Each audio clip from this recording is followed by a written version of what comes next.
atividades. Hoje a gente já disponibilizou, né, da aula passada, o vídeo do contrato pedagógico, professor, o vídeo da desculpa te primeira interromper, aula tá e baixo. também... Tem alguém falando? Alô, tem alguém falando? Me pareceu que enquanto eu estava falando tinha alguém que falou alguma coisa. Gostaria de fazer alguma colocação?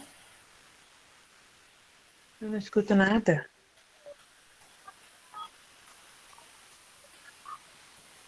Liga o Pode telefone falar. aqui.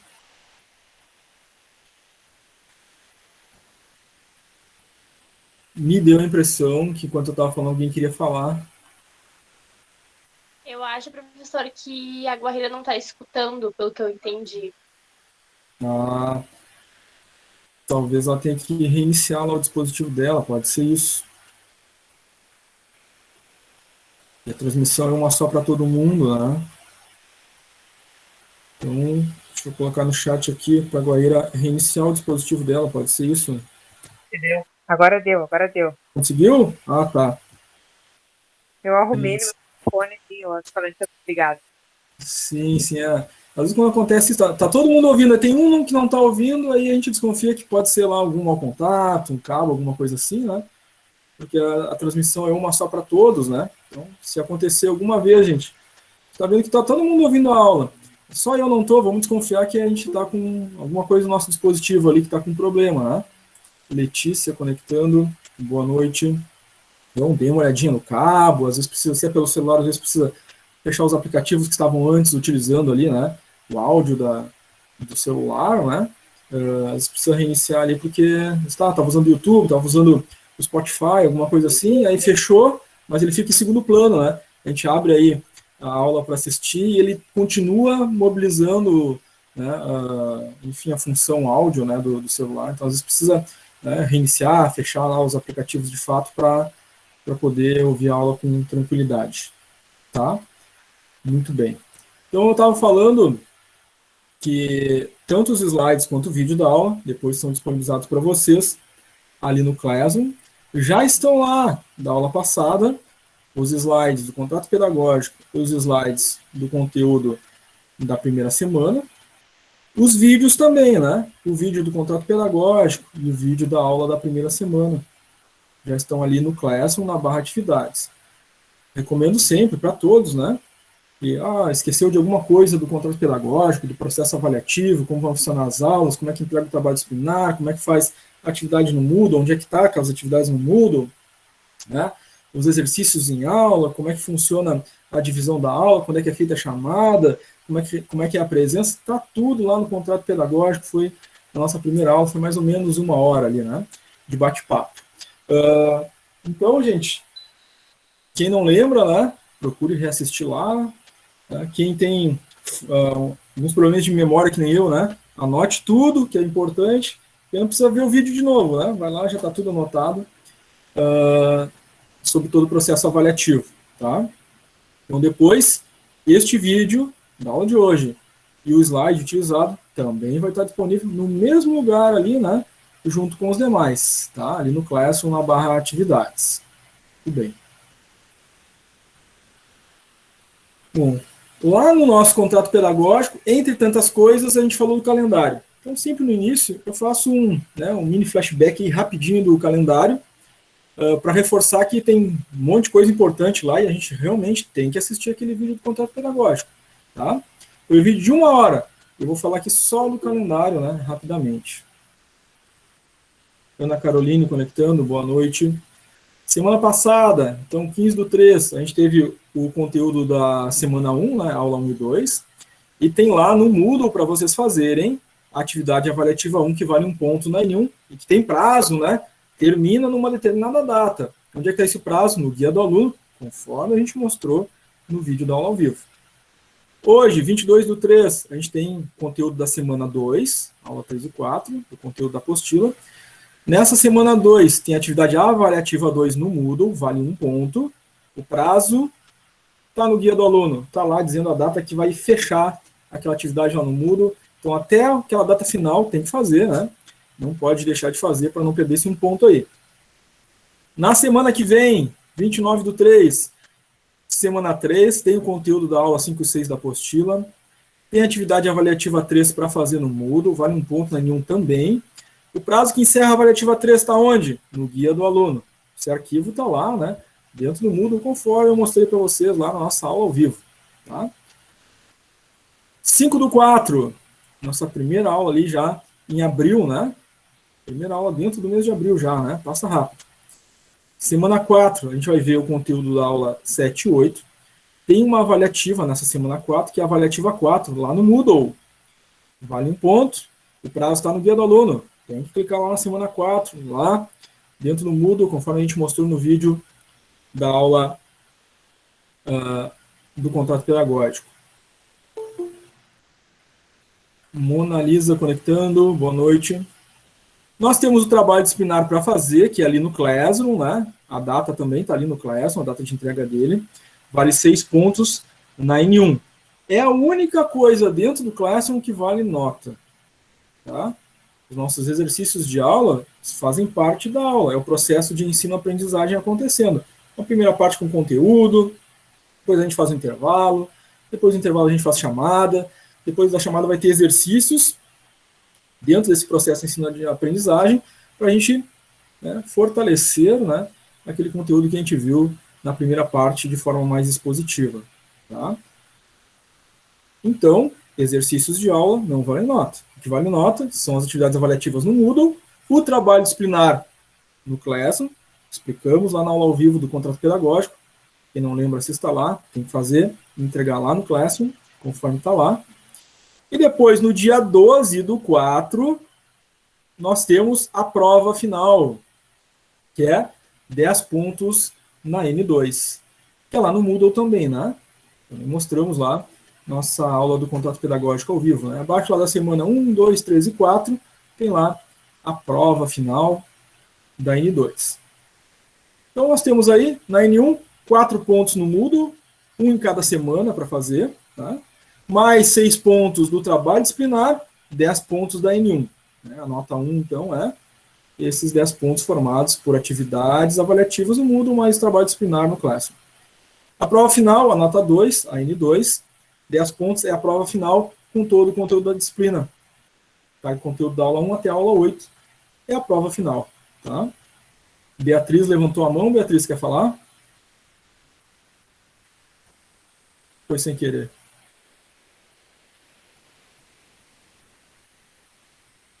Às vezes o pessoal está com o celular, passa o touch, né, na tela aí, e acaba clicando no levantar a mão ali. Não sei se foi o caso da Beatriz. Foi sem querer, Beatriz, quer falar mesmo?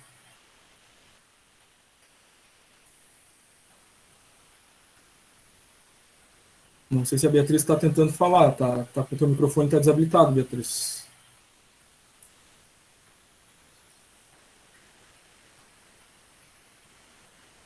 Acho que não, então, né? Se quiser, se tiver com algum problema no teu áudio, alguma coisa assim, pode mandar pelo chat ali, de vez em quando eu dou uma olhadinha nas mensagens do chat, tá, Beatriz? Se foi realmente uma pergunta, uma dúvida, se não está conseguindo falar pelo áudio, manda pelo chat aí a tua pergunta, tá? Sem problema. Bom, gente, a média final vai ser a N1 mais N2 divididos por 2. Letícia conectando, boa noite. Então, N1 mais N2 dividido por 2 dá a média final. Ficou com 10 na N1, 10 na N2, dividido por 2, média final 10. Tá? Se por acaso não atingir a média final 6, Mike conectando, boa noite. Se não atingir a média final 6, ficar com 5 na média final, aí reprovaria por nota, mas ainda tem, né, uma saída. Tem que ir lá fazer a avaliativa de substituição, né? Acontece no dia 8 de maio, lá no Classroom. Essa data, inclusive, está no guia do aluno, né? Vocês podem abrir o guia do aluno, a data da substituição está lá. Nesse dia, vocês têm que entrar no Moodle e fazer a prova de substituição, caso fiquem abaixo da média, tá?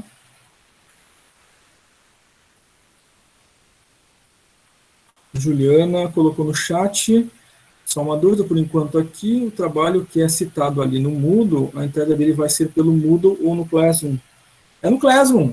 O trabalho disciplinar é no Classroom, tá? Dá uma olhadinha lá no nosso vídeo do contrato pedagógico, que está ali na barra atividades. Inclusive a gente fala ali, né? Ó, olha aqui, abre o arquivo, faz o arquivo, fecha o arquivo, clica em enviar, entregar, todo aquele passo a passo ali, tá? Mas é no Classroom, tá, Juliana? Respondendo o teu questionamento, tá? Muito bem. Além da Juliana, façam como a Juliana. A Juliana estava com uma dúvida e fez uma pergunta. Então, alguém tem alguma dúvida, gente, sobre esse nosso calendário? Já temos isso lá no contrato pedagógico, mas pode ser que tenha alguma dúvida, alguma coisa que queiram esclarecer. Fiquem à vontade aí. Professor, o trabalho é entregar uma semana antes da prova? O trabalho, a gente colocou a data dele ali no Classroom, né? Me lembro de cabeça, deixa eu abrir aqui. O Classroom, /atividades. Aí a gente vai procurar ali o tópico trabalho disciplinar.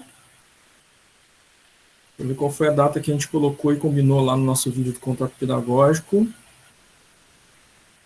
Dia 5 de abril. Isso, 5 de abril, tá ali, ó. Trabalho disciplinar, 6 pontos. Atividade. Entrega, é até dia 5, tá? Se alguém quiser entregar antes também, fique à vontade, né? Não precisa esperar o dia 5, né? Se quiser entregar, né, antes disso, sem problema nenhum, tá? Ok. Certo, obrigado. Myron colocou ali no chat também, né? 5/4, é isso aí. Muito obrigado aí pela pergunta. Mais alguém, gente? Então a gente já vai dar início então ao conteúdo.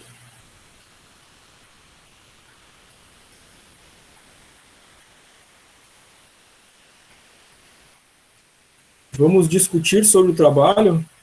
Já falamos sobre o passo a passo do trabalho lá no vídeo do contrato pedagógico, tá? A gente não vai ter um debate sobre o conteúdo do trabalho.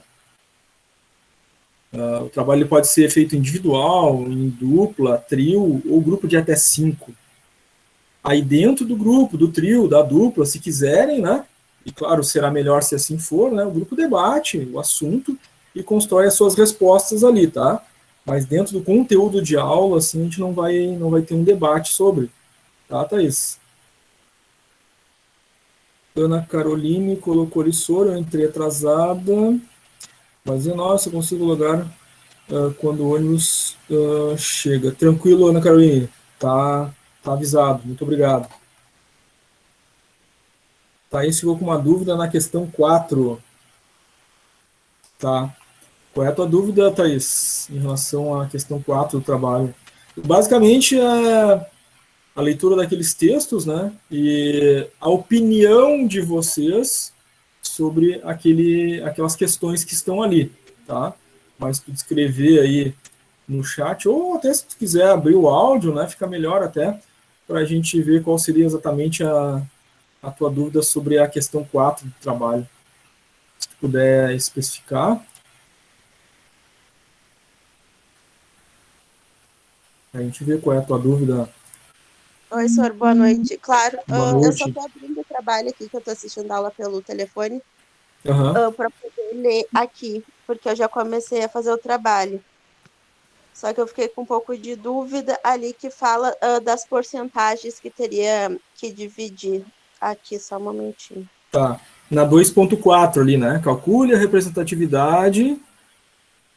Essa Isso. dúvida, exatamente. Isso, com relação ali à diversidade na empresa, né? Mas é bem o que está no exemplo ali, tá? Então, tu tem Tá, um mas total... aí nós que vamos, tipo, criar de acordo com a nossa empresa. Isso, tu vai ver a tua empresa, né? Tua empresa tem 100 funcionários, digamos, tá? E aí tu vai ver qual é a representatividade, por exemplo, né? De afrodescendentes. Aí vai fazer lá esse cálculo. De 100 tem lá 2, então vai ser 2%, que é o mesmo exemplo que está ali, deu 2%, né? Fez uma regra de 3. Eu tenho 100 Ah, é bem pessoas... simples, é baseado nisso mesmo. Isso, é bem simples, né? Vai fazer o percentual do público LGBTQI+, né? QIA+. Qual é o percentual do total, né, de contratados? Tá? Percentual de mulheres, né? Então tu vê as minorias, né? E vê qual a representatividade dentro dessa diversidade que existe dentro da tua empresa, né? Dessas minorias, tá? Bem direto, assim, cálculo uma regra de 3 simples para mostrar quais são os percentuais, tá? Tá bom. Obrigada. Tranquilo? Obrigado pela pergunta. Alguém levantou a mão? Carol levantou a mão. Pode falar, Carol. Carol Garcia. Não sei se a Carol Garcia levantou a mão para falar ou foi sem querer. Oi. Eu tenho uma dúvida em relação ao trabalho também. Tá, Sobre falar. a questão das normas da BNT. Tem Tá. que fazer pelo Word ou PowerPoint? Aquele arquivo que está ali, tá? Ele já está com o tamanho da fonte, já tem espaçamento. No entanto, fala aqui em capa, né? Não estou pedindo capa, né? Como é online, vocês vão fazer o preenchimento do cabeçalho ali, né? Pede o nome do professor, o nome do aluno, data, né? São coisas que a gente acabou falando a respeito lá no nosso contrato pedagógico, né? Não tô pedindo capa, tá? E de forma geral, o arquivo aqui ele já está com a fonte do tamanho certo, já tem o espaçamento desejado, então tá? Só registrar realmente as respostas de vocês, respeitando essa formatação, né? O tamanho da fonte, o espaçamento que já está, um e-mail, né? Certo? Tá bom, então. Muito obrigada. Nada. Mais alguém gostaria de fazer uma pergunta?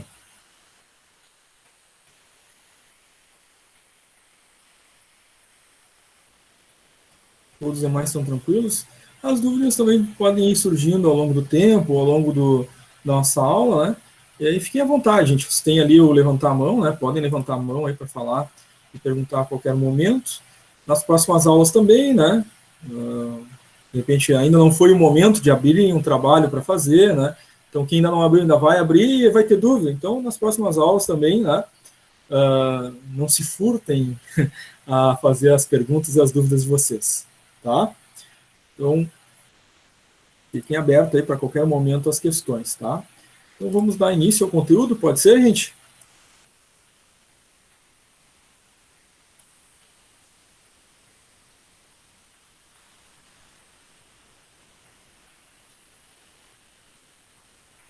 Muito bem, pessoal. Dando ok ali pelo chat. Sim, ok, podemos começar. Então tá. A aula é a mesma coisa, tá? Eu vou tratar dos assuntos, mas a participação de vocês é sempre bem-vinda em qualquer momento. Podem levantar a mão para falar, podem mandar pergunta pelo chat. Só relembro que o chat às vezes fica um pouquinho esquecido ali, né? Se vocês habilitarem o microfone e fazerem a pergunta na hora, a tendência é que a gente já consiga resolver de imediato, né, a dúvida, tá?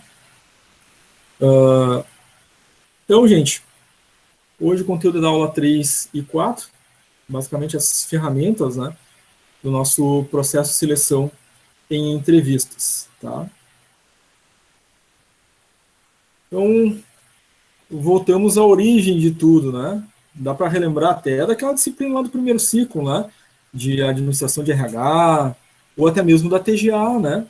Lá quando vocês estiveram no primeiro ciclo, a TGA tinha lá os autores lá, né, da administração, começou lá com Taylor Fayol, depois quando chegou lá, né, nas teorias do comportamento organizacional, né, na gestão de pessoas, com Elton Mayo, né, e outros autores ali, né, que já tratavam dessa questão aí do conhecimento, habilidade, atitude, né, que é o famoso chá, né.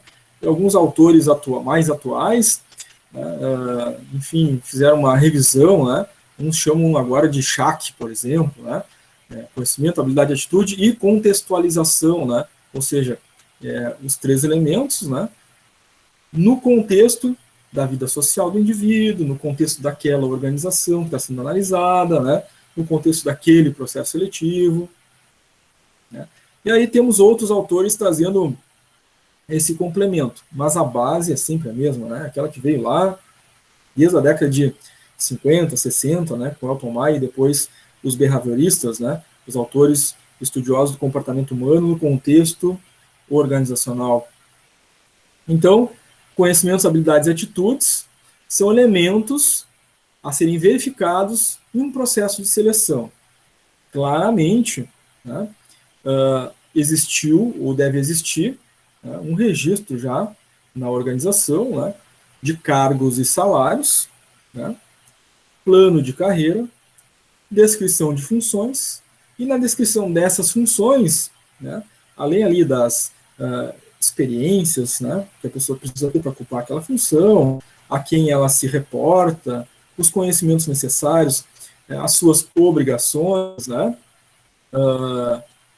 há ali, na descrição daquele cargo, né, conhecimentos, habilidades e atitudes esperadas, né, para aquele profissional, para que ele ocupe aquela função.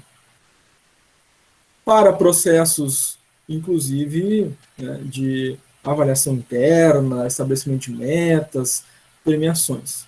Mas num processo seletivo, num processo de entrevista, né, a pessoa, né, dentro da área do departamento de RH, né, que conduzirá o processo seletivo, né, o primeiro elemento que ela vai servir, né, é lá a descrição de cargos e salários. Lá ela vai encontrar já um registro, né, dos conhecimentos para aquela função, habilidades e atitudes desejadas para que aquele profissional ocupe aquela função. Então, eu vou fazer um processo seletivo, lá, gerente de produção abriu uma vaga, né, e entrou com uma solicitação lá no departamento para fazer o processo seletivo. Então, a primeira coisa que eu vou olhar, vou abrir lá os meus registros, né, e ele pediu para uma função lá, por exemplo, de operador de máquina 1.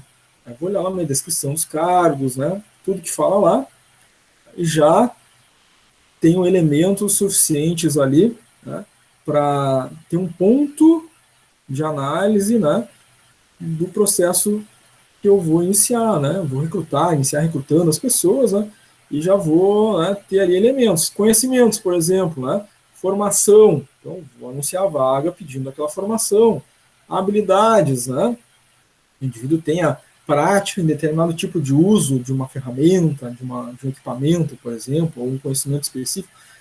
Atitudes, né?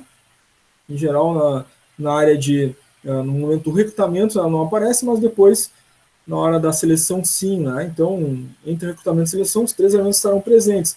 Mas, como já falamos na primeira aula, né, esse instrumento, né, lá da nossa descrição de cargos, que previamente já deve existir na empresa, também existe, né, o uso concomitante, né, de uma conversa, uma entrevista com por assim dizer, dono da vaga, a pessoa que abriu aquela oportunidade lá no seu departamento. Então, se for o gerente de produção, que é o nosso exemplo, né, então, o RH, né, vai ter uma conversa, enfim, né, a pessoa responsável pelo processo seletivo do departamento de RH, departamento pessoal, vai ter uma conversa com o gerente para tentar coletar mais algumas informações, né, em aspecto geral, né, para a composição do perfil da vaga, porque além daquilo que está lá, né, no texto descrito, né, daquele cargo, né, tem as questões da liderança, né? Cada líder tem um estilo, né, tem uma forma de conduzir a sua equipe, né, cada equipe também tem, né, já uma série de relações sociais, né, o grupo já trabalha junto e tem uma dinâmica própria, né, e se apropriar, né, dessa dinâmica, conhecer como funciona o grupo, conhecer o líder, né, e saber as expectativas desse líder, também é muito importante, né, para ter sucesso nesse processo seletivo, já que a ideia é colocar a pessoa certa, no lugar certo, né, no momento adequado, lá como nos diz o Chiavenato, né, e para isso eu preciso, né, coletar uma quantidade maior de informações, né, para se tirar, né, o melhor resultado desse processo e buscar essa, né, pessoa certa, no lugar certo, no momento adequado. Então, tudo começa com o chá. Naquilo que está no registro, lá na descrição de cargo e salário, e também entrevistando o líder, né, conhecendo um pouco da dinâmica isso vai me ajudar a entender, principalmente, o último requisito aqui, né, que é as atitudes, comportamento, né, como é que essa pessoa, né, vai, enfim, adentrar um grupo, né, e não estaria, né, de forma comportamental disposta, né, a sintonizar com aquela equipe, sintonizar com aquele grupo, com aquela cultura, com aquele clima. Então isso é muito importante, né? Às vezes em alguns casos, né, desconsiderado ou levado como menos importante no processo, e aí às vezes é que falha, né, essa conexão desse novo funcionário com o grupo, com o líder, né? Isso é muito importante, isso gera custos, né? Então, contratou uma pessoa, tinha conhecimento, habilidade, sabia fazer o trabalho, né? Conhecia tecnicamente tudo, enfim, mas entrou no grupo e não houve adaptação, né? Não houve a conexão com o clima, com a cultura, com a gestão, com a liderança, né? Então, alguma coisa aí no comportamento ficou de fora no processo. Então, é muito importante olhar para esse último requisito. Normalmente, os outros dois são muito bem observados, né? Conhecimentos, habilidades. Mas a parte comportamental, às vezes, fica um pouquinho aquém, né? Essa a gente deve ter, sim, o mesmo peso que os demais, tá? Inclusive, existem aí algumas pesquisas na área, né? Que dizem o seguinte, que grandes empresas, né, pesquisadas, com respostas obtidas lá pelos gerentes lá da área de recursos humanos, né, apontam que uma média de 70%, né, considera que as atitudes, os comportamentos, né, são os elementos, os requisitos mais importantes para a manutenção de uma pessoa no seu cargo, né, ou então na hora de decidir, né, manter ou não manter alguém naquele cargo, naquela função. Então, se os gestores de RH das grandes empresas, né, que em geral, né, estão, né, em nível de desenvolvimento organizacional bem elevado, né, tem essa perspectiva, né, a gente pode generalizar, tá, que realmente a atitude, comportamento, né, leva muito nesse sentido, tá? Claro, a gente é um conjunto, né, é uma soma dos 3 caracteres, né, conhecimento, habilidade e atitude. Nenhum deles deve ser desconsiderado, né, mas na visão pessoal, né, desses gestores da área de recursos humanos, de grandes empresas, eles têm colocado muito, né, essa questão do comportamento aí. Cada vez mais, né, essa questão do comportamento aí ressalta bastante. Emerson colocou ali no chat, tem empresas que têm área no processo psicológico, exatamente, né? Então, aquelas entrevistas com psicólogos, testes, né, psicométricos, né, os testes psicológicos para que, né, se identifique comportamentos, né, tendências, né, de comportamento, tá? Hoje a ideia também é que durante a aula a gente possa ver, né, 2 exemplos, né, de ferramentas que são usadas nessa linha, né, de teste psicológico, psicométrico, né, são próprios do profissional, né, formado na área de psicologia, mas que tem aderência, né, ao processo seletivo que a área de recursos humanos faz parte. Bom, a entrevista, né, ela vai exigir experiência, né, ou treinamento, formação adequada do entrevistador. Né, não é, enfim, algo de menor importância, bem pelo contrário, né, não é algo que possa ser relegado a alguém que não seja experimentado ou que não tenha feito um treinamento, não tenha uma preparação para realizar a entrevista.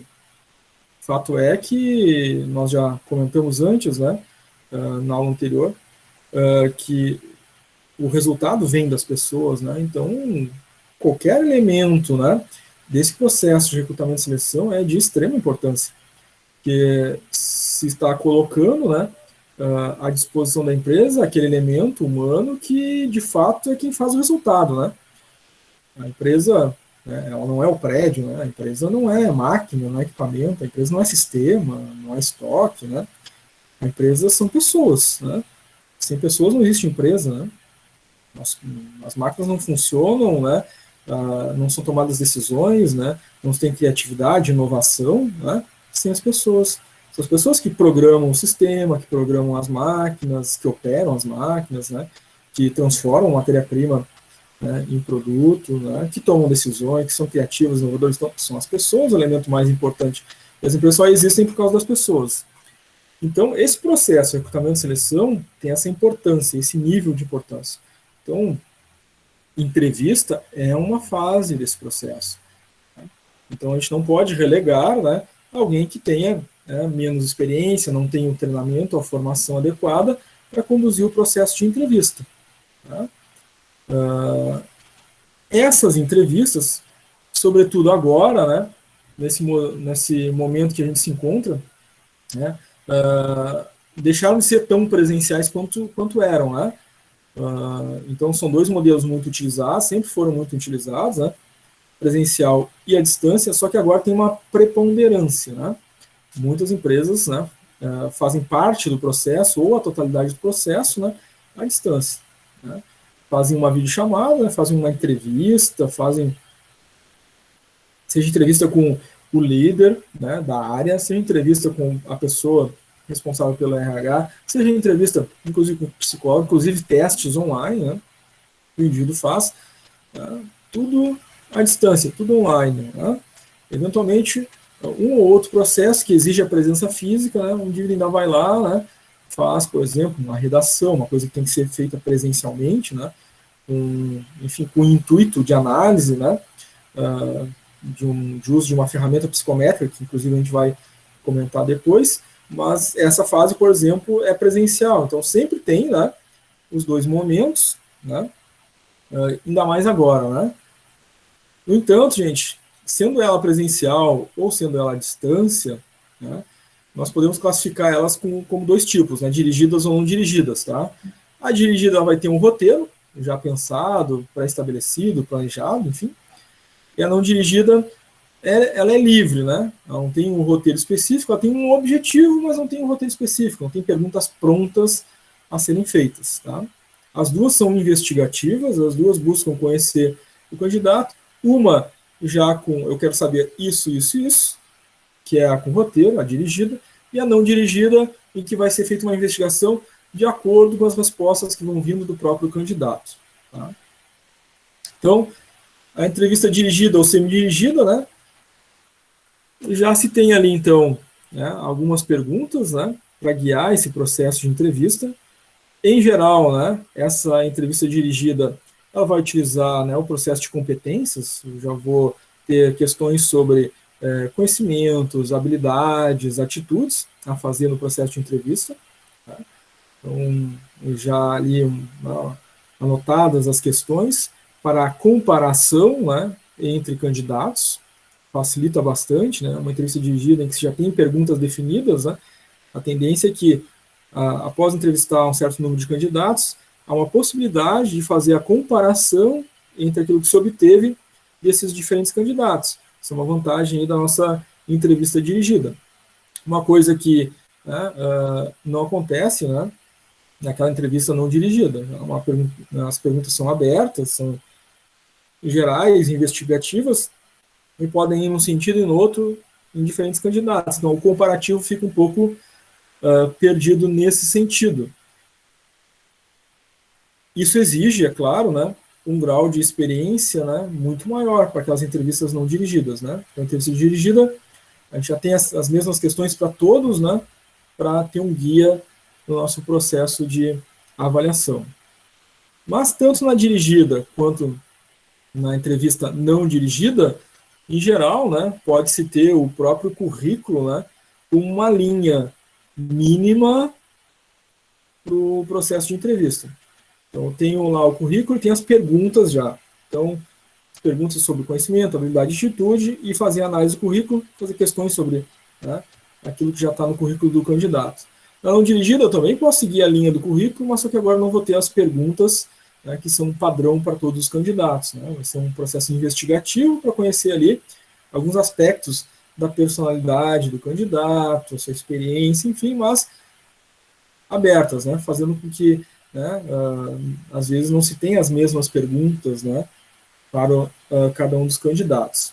O que vai exigir, é claro, né, um nível aí maior de experiência, né. Então, quando a gente está começando no processo de seleção de entrevistas, né, recomenda-se sempre, toda a vida, né, fazer uma dirigida, tá? Eu sou um profissional que está iniciando na área, tem pouco tempo de experiência, tem 1, 2 anos de experiência, já vou fazer uma entrevista dirigida. Não vou me aventurar a fazer uma entrevista não dirigida, porque depois de fazer o comparativo entre os candidatos, né, o nível de anotações, né, e de relatos vão ser bem distintos, né, e aí entra num nível de subjetividade muito grande, né? Então, vai exigir aí do entrevistador, né, uma boa experiência já em entrevistas, né, para conseguir selecionar aquele candidato realmente, né, mais adequado, tá? Na entrevista dirigida, não que não seja menos complexo, né, mas facilita um pouco o processo, né, porque eu vou ter questões idênticas para comparar entre diferentes candidatos, né? Facilita essa análise. Bom, pontos positivos aí da entrevista, né? É o contato e a interação com o candidato, né, para avaliar, né, comportamento, experiência, enfim, né, conhecimento, habilidade e atitude. Né.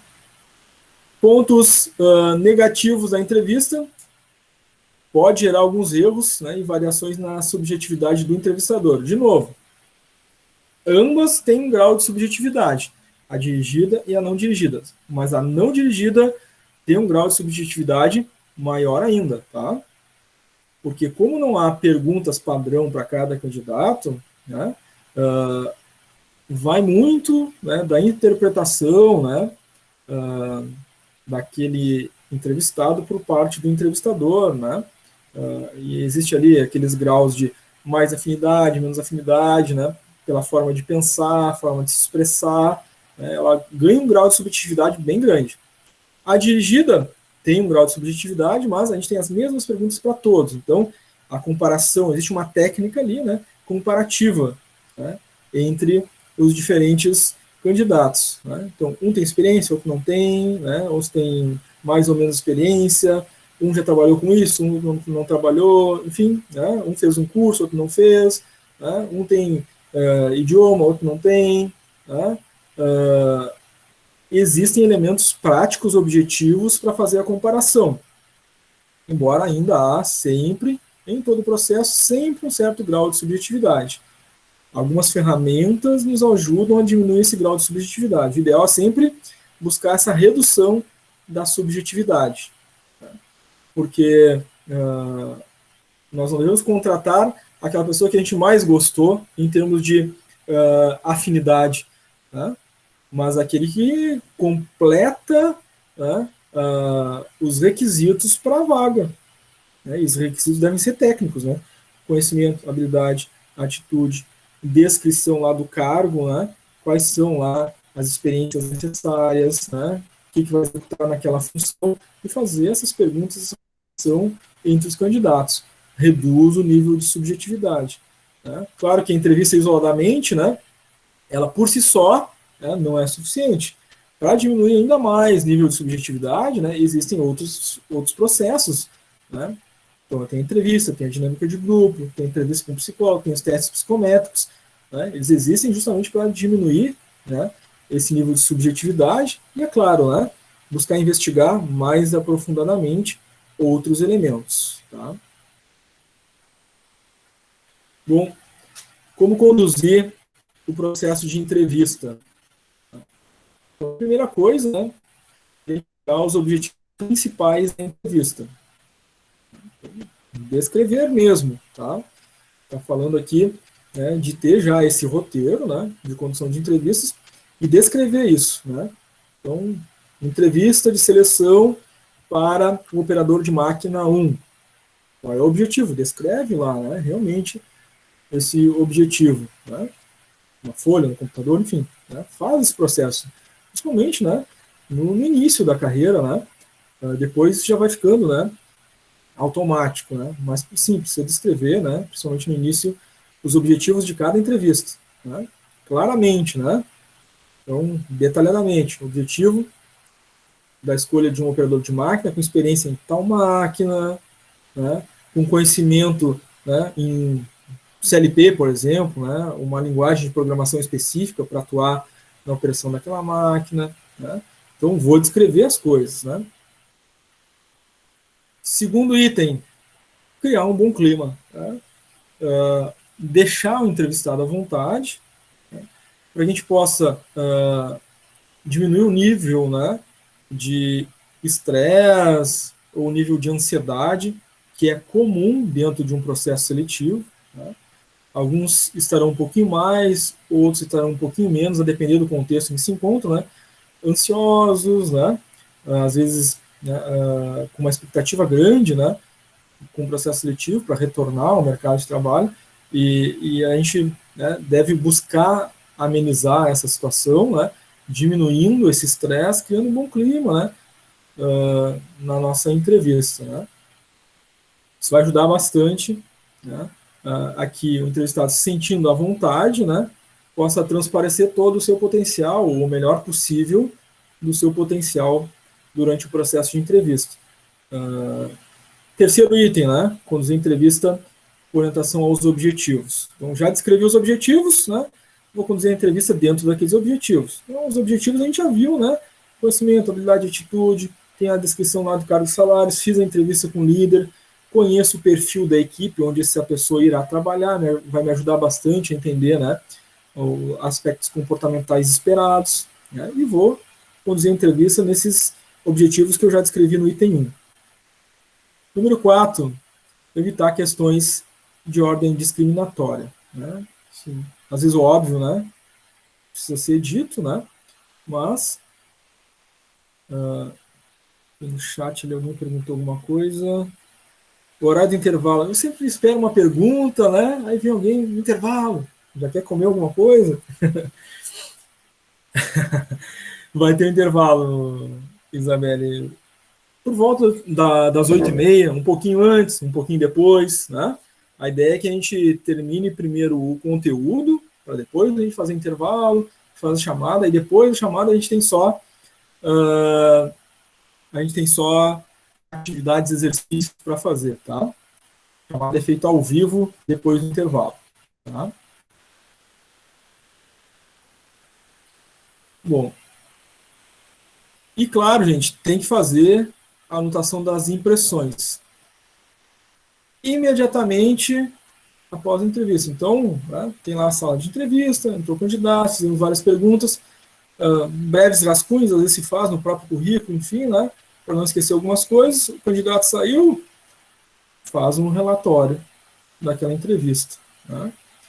Então, né, o que encontrou ali da investigação que foi feita, né? Faz todo o relato, ponto a ponto, de todos os objetivos. Cumpriu com tais e tais objetivos, não cumpriu com tal, né? Dentro daqueles requisitos, conhecimento, habilidade, atitude, as expectativas para a vaga, a parte comportamental toda. Essas impressões, esse relatório, né, após a entrevista de cada candidato, é importante porque as coisas estão ali presentes naquele momento, está na memória, acabou de acontecer. Se a gente vai fazer esse relatório depois de cada candidato, depois de ter feito todas as entrevistas, né, a gente pode incorrer no erro, no esquecimento, né, com algum candidato. Então, fui, né, um candidato após outro. Então, na sala, entrevistei, saiu, entrou outro, e assim foi. Aí foram lá 10 candidatos. Aí depois eu vou fazer o meu relatório lá, aí eu posso, né, confundir um candidato com outro, esquecer de alguma informação. Então, sempre tem a necessidade, nem que seja, né, pode ser breve, mas tem que ter um breve intervalo entre um candidato e o outro, tá? Nem que seja ali 5, 10 minutos, né, para fazer esse breve relatório de cada candidato. Então, recebeu um candidato, fez a entrevista, faz o seu breve relatório, 5, 10 minutos que seja, antes de receber o próximo candidato. É uma forma de diminuir aquela subjetividade e minimizar falhas e erros no processo comparativo depois. Tá? Bom, temos aí diversos autores, né, que falam desses estágios da entrevista. Um dos conhecidos aí, né, é o Wise, lá no seu livro de 92, inclusive está na nossa lista da bibliografia dessa disciplina. Ele fala de 4 estágios. Em geral, são esses 4 estágios tratados por diversos autores. Um ou outro, né, pode dividir, né, um desses estágios em 2, enfim, né, tendo até 5, às vezes 6, né, mas em geral são esses 4 estágios mesmo, tá, da entrevista. Então, o primeiro estágio é a abertura. O entrevistador aí, na abertura, né, vai apresentar a vaga, né, vai falar daquilo, né, que se espera, enfim, né, desse profissional, vai falar às vezes, de benefícios, né? Vai falar do salário, vai falar, deveria, né? Trazer já tudo no início, né? Então, a vaga é esta, né? As características dessa vaga são essas e essas, né? Os benefícios, salário, né? As condições são todas essas, já na abertura, tá? Esse é o ideal. A gente sabe que, até por experiências, né? Vocês podem trazer os relatos de vocês, e às vezes vão para uma entrevista, né? E essa abertura às vezes não é feita, né? Às vezes a condução da entrevista já começa no segundo estágio, né? Então, a pessoa diz o nome e já começa, né, a fazer o processo de pesquisa, né? De pergunta, de entrevista, enfim. Né? Então, não podemos esquecer, né?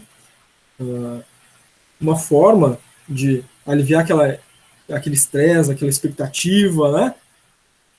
E facilitar o andamento da entrevista é já na abertura, né? Esclarecer os pontos principais, né? Já pode imaginar, né? As pessoas vêm com dúvidas, vêm com perguntas, vêm um pouco ansiosas para saber como é que as coisas funcionam, como é que a empresa... Na abertura já faz isso, vai aliviar o estresse, né? Vai facilitar o processo de entrevista.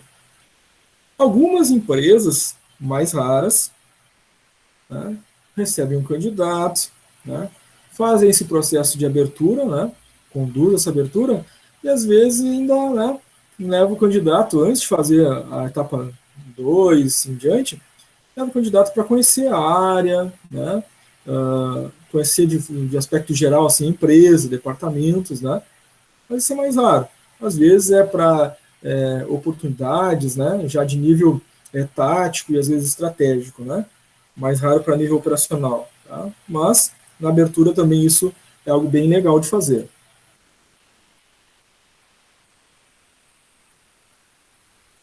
Emerson, se questionar salário, etc., foi tudo em vão o relatório da entrevista. Pode ser, né? Na abertura foi tudo informado, né? Aí depois no final o candidato ainda pergunta aquilo que já foi dito na abertura, né? Então pode ser inclusive um requisito interessante, né? Então são dadas várias informações. Aí lá no final o entrevistado pergunta tudo que já foi dito no início. Então a gente pode ver aí que tem talvez algum problema de atenção, né? Pode ser. Às vezes acontece, né? Acontece. Segunda fase da entrevista, o objetivo é obter informações necessárias para a avaliação do perfil pessoal e profissional, ou seja, o perfil, né, conhecimentos e habilidades relacionados à profissão, né, o conhecimento da área, né, a prática e a capacidade de execução das atividades, e, claro, o perfil pessoal, comportamental daquele indivíduo. Tá? É a segunda fase da entrevista, a fase de pesquisa. O terceiro é a troca, e aí, claro, né, a gente tem que ter aquela noção, né, de que um processo de entrevista, né, não é só para que o entrevistador faça, então, a sua pesquisa e suas perguntas, né? Tem que ter uma troca e tem que ter um espaço dentro da entrevista para que o candidato que está participando daquele processo seletivo, ele também possa trazer, né, as suas questões, né, seus valores, preocupações, perguntas a respeito da empresa, enfim, né? Então, tem que ter essa fase de troca, tá? Tem que ter essa abertura, pelo menos, né? Pode ser que, né, para o candidato tenha ficado tudo claro, né?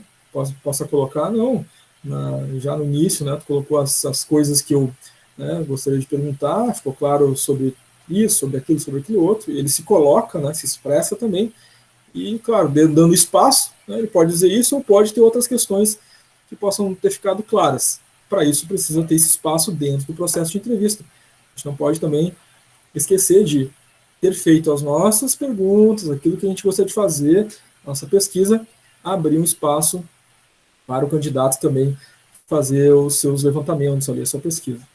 E claro, né, por fim, o fechamento, tá? Fechamento da entrevista, nesse caso. Maria Fernanda conectando, boa noite. Então, no fechamento da entrevista, né, se faz, então, um feedback daquele processo, né, daquela fase, né? Olha, né, depois da entrevista, né, tem mais tantas fases, né? Aprovado nessa fase, tu vai receber um contato, né, marcando, enfim, teste, né, com psicólogo, uma dinâmica de grupo, ou a entrevista com o líder, enfim, o que for a seguir, né? Informando o candidato já dessa próxima etapa do processo. Então, feedback dentro do processo, indicando qual a sequência. Não é aquele feedback final, né, de foi selecionado ou não foi selecionado. Né? Esse é lá no final do processo seletivo. Passado todas as fases, tem aquele feedback final. Esse aqui da entrevista é indicando qual é a sequência. Né? Carol, tem uma dúvida? Pode perguntar, Carol.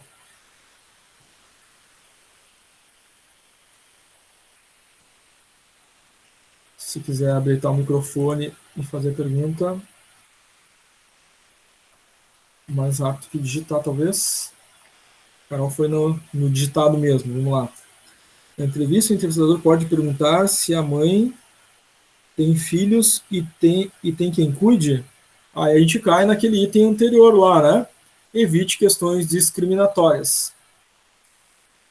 Por que eu vou perguntar para uma mulher se ela tem filhos? Eu faço essa pergunta para um homem também? Eu faço essa pergunta para um homem também, se ele tem quem cuide os filhos dele? Não, então é uma pergunta discriminatória. Então, item 4 de como conduzir entrevistas, evite questões discriminatórias. Né? Se eu não pergunto para o homem, por que eu vou perguntar para a mulher? Na dúvida, sempre pense nisso, tá? Na dúvida, sim. Se eu não faço para um gênero, por que eu vou fazer para outro? Se não faço para uma etnia, por que eu vou fazer para outra? Se não faço para um gênero, por que para o outro? Tá? Mairim colocou, eu já escutei de uma psicóloga que eu deveria passar tempo com meus gêmeos do que trabalhar. Bom, aí é opinião pessoal, né? Não sei se essa psicóloga que tu conversou era dentro de um processo seletivo ou em outro contexto, né? Se é dentro do processo seletivo, né, é uma opinião pessoal dela, não tem a ver com o processo, né? Enfim, às vezes acontece, né?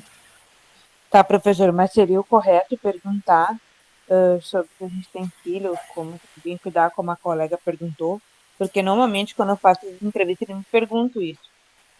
Não é correto. Não seria o correto. Então, sim, tá. Né? Como conduzir a entrevista, evitar a questão discriminatória. Essa é uma questão discriminatória? Então não deve ser feita. Tá? Tá bom, então. Vamos saber. Então, se não, né, se fosse assim, né?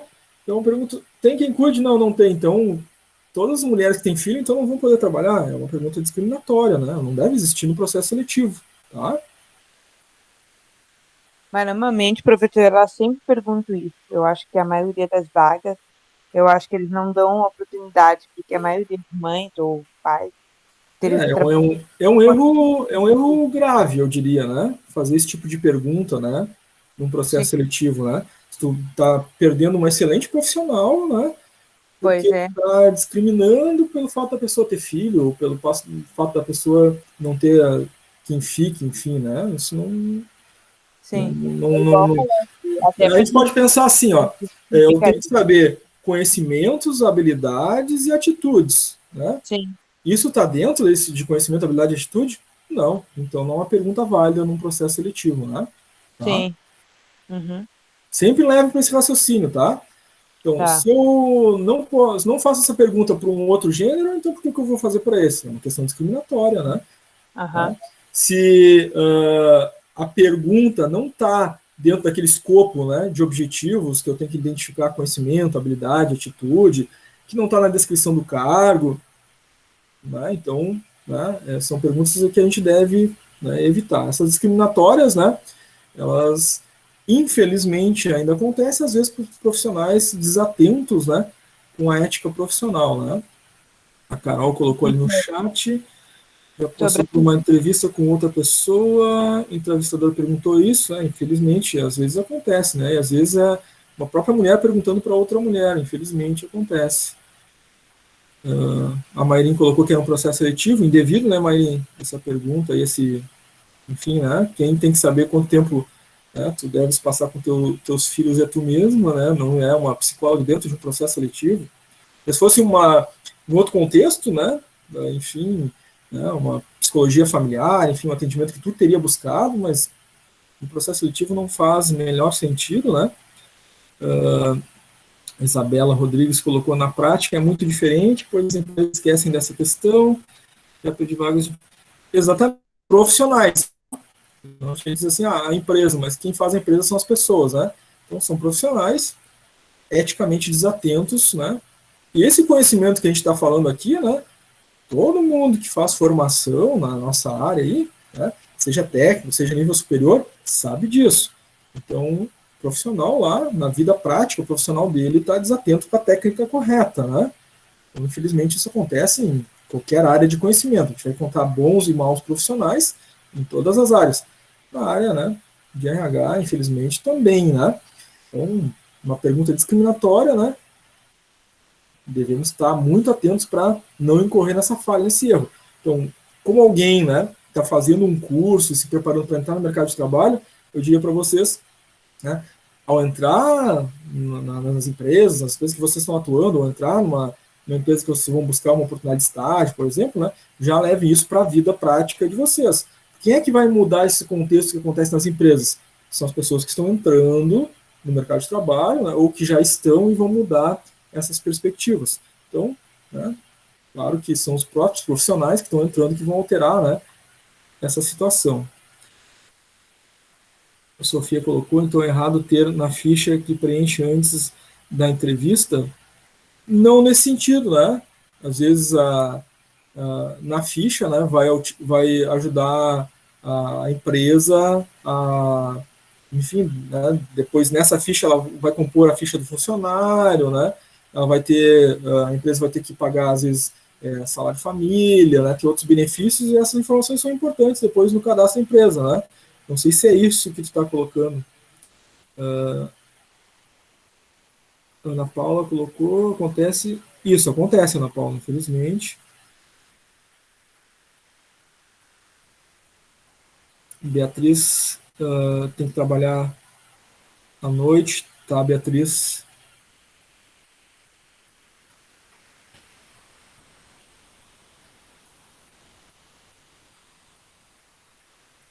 Carol colocou: se a própria empresa deixa isso obrigatório, se o profissional... aí é uma questão da equipe interna, né? Se tu faz parte daquela equipe, né, e tem aquela questão, tu pode debater com a tua equipe, com a tua gestora, né? Inclusive demonstrar que aquilo é discriminatório, né? Sendo discriminatório, inclusive, é ilegal, né? Então, tenho certeza que, né, é uma questão que pode ser debatida dentro da equipe aí, né? E chegar a um senso comum, né? Para não ficar fazendo coisas que não são, inclusive, legais, né? Não são permitidas por lei, né? Discriminar é um ato ilegal, né? Então, eu recomendaria isso, Carol: conversar com a líder, né? Conversar com o gestor da área, né? Esse tipo de pergunta não deve fazer parte aí da equipe que tu trabalha, né? Deixar isso conversado, né? Conversar com a equipe, aí, conversar com a liderança, né?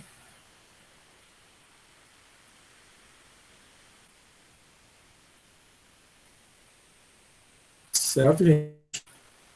Evitem perguntas discriminatórias, né? Procurem, seja por escrito, seja verbalmente, né, não fazer esse tipo de questão, tá? Estando no mercado de trabalho ou entrando no mercado de trabalho, né, se as empresas têm feito isso, vocês têm a oportunidade aí de atuar, né, e mudar isso dentro das empresas que atuam, tá? Professor, uma dúvida sobre a questão de deficiência. Sim. Eu fiz a entrevista, só que não me perguntaram, porque a vaga era para deficiente, mas não dizia do que era.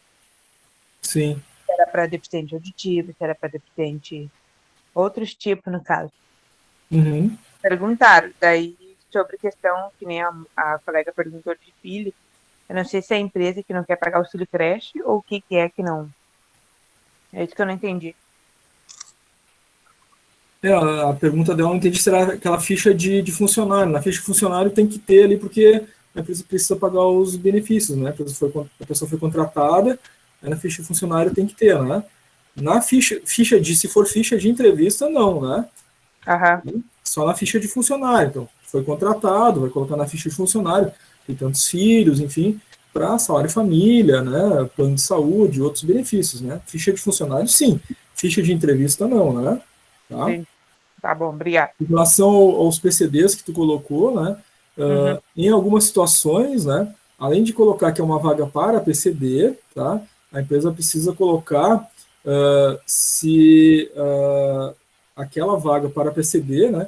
Pode ser permitida ou não para um PCD, por exemplo, que seja deficiente visual, porque tem situações que não terá como, né? Por Sim. essa função de limitação. É um PCD que vai trabalhar no caixa. Tá. Né? Infelizmente, né, nosso papel moeda ele não tem, né, como reconhecer ali, né, pelo toque qual é, e vai ficar difícil dele trabalhar, né? Então, nesse caso, poderia ser um PCD com deficiência auditiva, poderia, né? Sim. Hoje em dia até tem algumas facilidades aí, com aplicativos, inclusive, para isso e tal. Né? Então, pode trazer limitações, né, para algum tipo de deficiência a determinadas funções. Então, pode ser importante, né, na vaga especificar PCD, né, exceto, né, em função de tal situação. Mas as empresas, já para evitarem, né, muitas vezes que aquilo seja enquadrado como uma discriminação, elas colocam só PCD, elas não colocam nenhum tipo de limitação, porque pode vir a se enquadrar, né, como um ato discriminatório, né? E aí, no processo de entrevista, é que ela vai, né, enfim, né, direcionar para qual, né, PCD que ela vai contratar, recebendo, né, o currículo de todos os tipos de PCD. Mas, de fato, né, tem situações aí que o PCD não poderia exercer, né? Então, operador de máquina, tem alguns PCDs que podem trabalhar na operação de máquina, mas tem outros que não vai ter como, né? Numa prensa, um deficiente visual, né? Como é que ele vai trabalhar com uma prensa, né? Mas um deficiente auditivo pode, né? Ele consegue visualizar o movimento das máquinas, das pessoas naquele espaço, né? Então, vão ter situações práticas, tá? Que vão limitar, né, o tipo de PCD que pode atuar naquela vaga, naquela empresa, né? Sim. Tá? Mas, em geral, na divulgação da vaga, não se coloca qual é o tipo de PCD realmente, né? Justamente para evitar as situações discriminatórias. E quando eu faço entrevista, a professora eles pedem até o tipo de, como é que é o laudo que tem da deficiente. Isso. Daí eu não sei. A empresa, ela tem que cumprir, né? As empresas têm que cumprir lá um percentual, né? De PCDs, né? E aí, claro, ela tem que atestar, inclusive, né? Que aquela pessoa contratada realmente, né, está cumprindo aquela cota de PCD, né, e por isso precisa do laudo, né. Então, essa exigência de laudo, né, é para que ela comprove junto ao mecanismo regulador, né, e fiscalizador, junto ao Ministério do Trabalho, à Delegacia Regional do Trabalho, que ela está cumprindo com aquele percentual e tem como comprovar através do laudo do funcionário. Obrigada. Certo? Valeu. Muito bem, gente. Em relação ao processo de entrevista, né,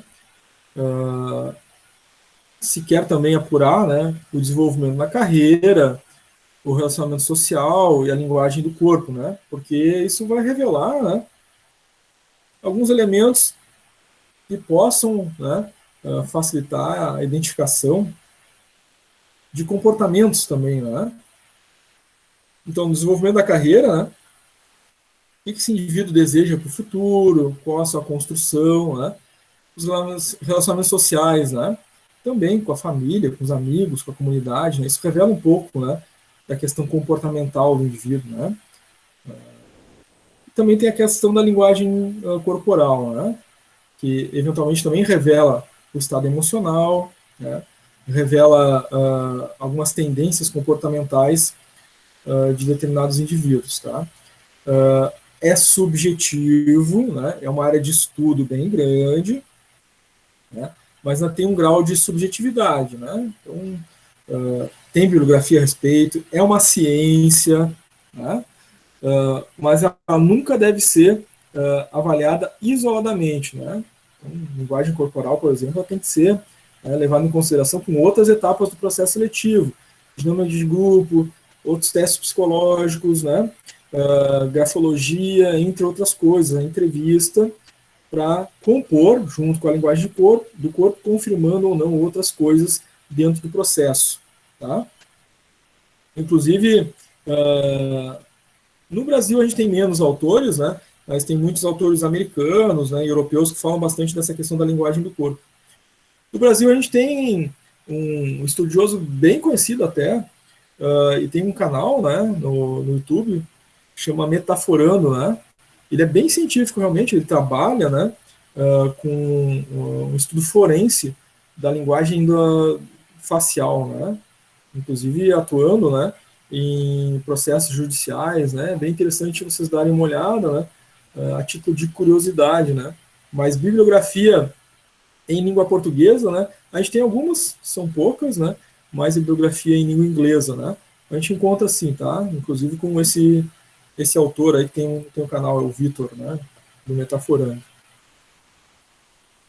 Grafologia é um dos elementos, tá? Componentes do processo de entrevista muitas vezes, né? Então, às vezes é a própria ficha, né?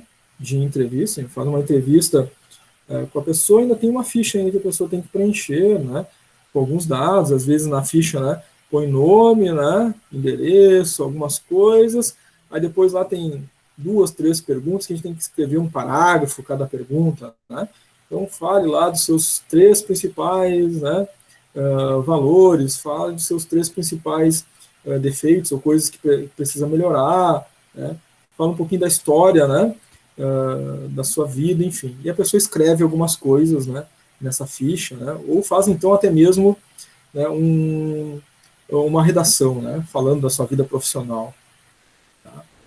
Isso, né, muitas vezes sofre análise da grafologia, né, também não deve ser utilizada isoladamente, né, ela faz parte do contexto do processo seletivo, nunca é determinante, mas é um componente a ser utilizado, e claro, por profissional que seja formado para tal. Geralmente, um psicólogo, às vezes, dependendo da equipe, né, e do tamanho da empresa, ela tem dentro do seu quadro da área de RH, às vezes isso é terceirizado, depende de cada empresa.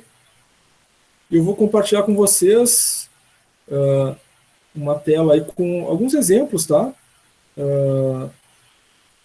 Da grafologia. Eu vou parar essa tela e vou compartilhar outra com vocês. O objetivo é ter uma ideia, um panorama geral, tá, gente? Não é a gente aprofundar a grafologia. A grafologia é uma área muito ampla, né? E que, enfim, né, demandaria um curso à parte, né? Só para isso, né? Tem um curso de especialização, inclusive, né? Para quem faz graduação, depois tem as pós-graduações, né? Tem pós-graduação nessa área também, né? Deixa eu compartilhar aí para vocês.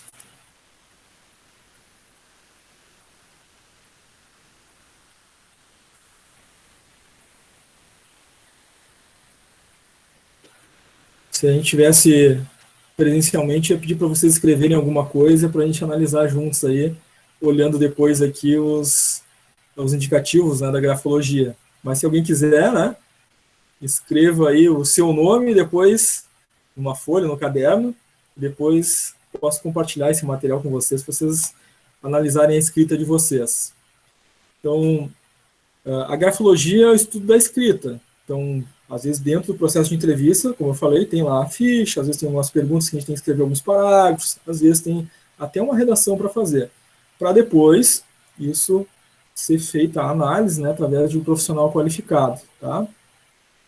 Então, a grafologia é um estudo da escrita à mão, então, obviamente, né, exige a escrita e a presencialidade, né, da pessoa escrevendo, para testar que é aquele indivíduo que escreveu aquele texto, de fato, né. Então, grafologia, por exemplo, não dá para fazer, né, online, não dá para fazer em casa para enviar depois, né, porque precisa ter a certeza de que foi aquele indivíduo que escreveu realmente aquele texto, foi realmente a letra dele. Tá? Ela analisa, entre outras coisas, né, o tamanho da letra que é utilizado, geralmente, né, está ligado a alguns elementos, né, então, letra pequena, né, um indivíduo estudioso, concentrado, meticuloso, tímido. Letra média, um indivíduo bem ajustado, que se adapta bem. A letra grande, é um indivíduo extrovertido, gosta de pessoas, né, ama atenção. São elementos de uma análise que é composta por outros elementos da área comportamental. De novo, assim como a entrevista tem um grau de subjetividade, grafologia também tem, assim como dinâmica de grupo também tem. Por isso, não são usados isoladamente, ou não devem, ou não deveriam ser usados isoladamente. Tá? Então, o espaçamento entre as palavras. Tá?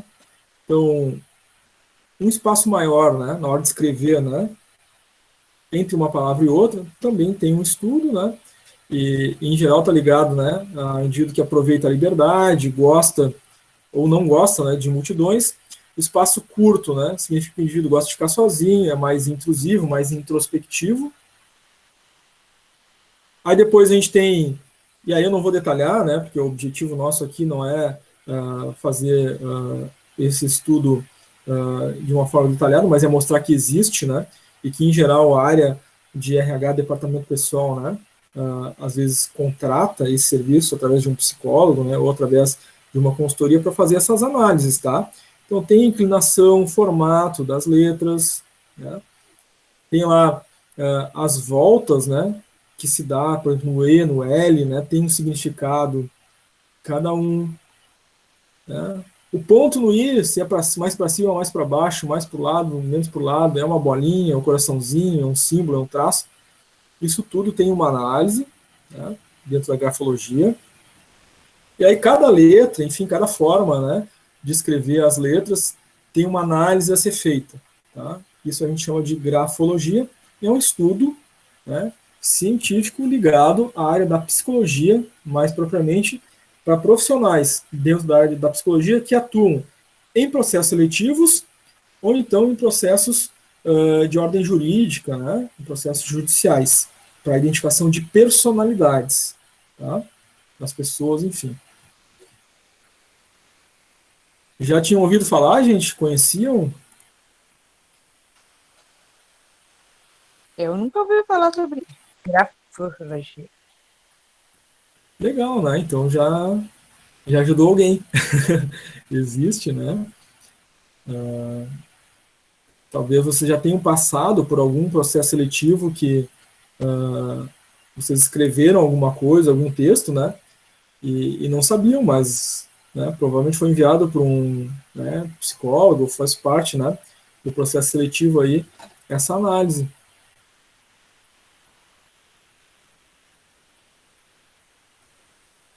Então, reforçando, né? Tudo no processo seletivo, né, é importante e tudo, né, tem um componente de subjetividade, portanto, não devem ser utilizados individualmente para conclusões, principalmente a respeito, né, de estudo comportamental ou psicológico, tá? Seja entrevista, a grafologia, a dinâmica de grupo, né? Tá? É uma composição que os profissionais vão acabar utilizando para chegar a um denominador comum. Tá? Bom, a entrevista por competências, que é aquela entrevista, né, que estabelece os objetivos, né, a partir dos conhecimentos, habilidades e atitudes. Tá? Então, o conhecimento é o saber. Tá? Então, cabe aí na análise do currículo, cabe estruturar aquela pesquisa, aquela entrevista dirigida com perguntas relacionadas ao saber daquela área em que está fazendo o processo seletivo. Então, eu vou contratar alguém para a área de tecnologia da empresa, área de TI, né, um analista de TI. Então, vou ter estruturado algumas perguntas de conhecimento dessa área. Algumas perguntas podem ser gerais, né, dessa área, que podem fazer parte da primeira fase, né, de entrevista com o profissional da área de RH, confirmando, por exemplo, algumas formações, né, alguns cursos dentro da área, e, claro, isso segue no escopo do processo seletivo. Então, se depois da entrevista com o profissional de RH tem uma entrevista com o líder, lá também vai ter as perguntas, né, do líder, tá?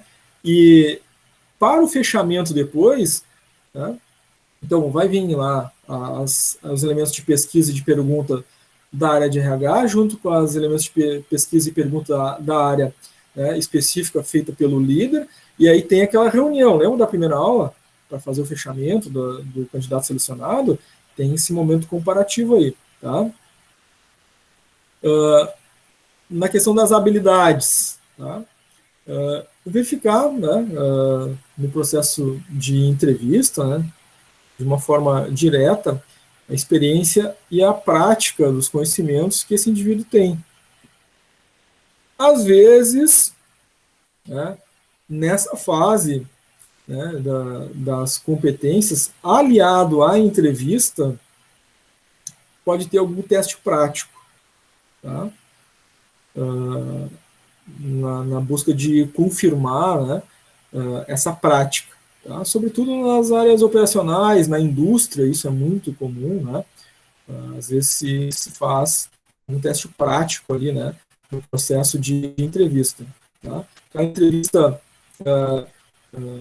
feita verbalmente, e depois uma entrevista com formulário, né, em que naquele formulário o indivíduo vai responder algumas perguntas, né, sobre aquele saber, por exemplo. Alguém da área de eletrônica, por exemplo, né, vai atuar numa indústria eletrônica, né, com, enfim, alguma função lógica lá, né, tem que analisar circuitos, por exemplo. E aí pode ter, né, naquela ficha de entrevista uma pergunta a respeito, né, 2, 3, o indivíduo tem que solucionar alguma coisa ali, né. Então também pode compor, né, na entrevista verbal, uma ficha de entrevista, ele tem alguma solução de alguma coisa para fazer ali, mostrando que ele tem aquele saber, que ele detém aquele conhecimento, enfim, tá. Em indústria isso é bem comum, tá. As atitudes, comportamentos, né, a questão do querer fazer, né, que depende, né, da vontade, do exercício da vontade do profissional, tá.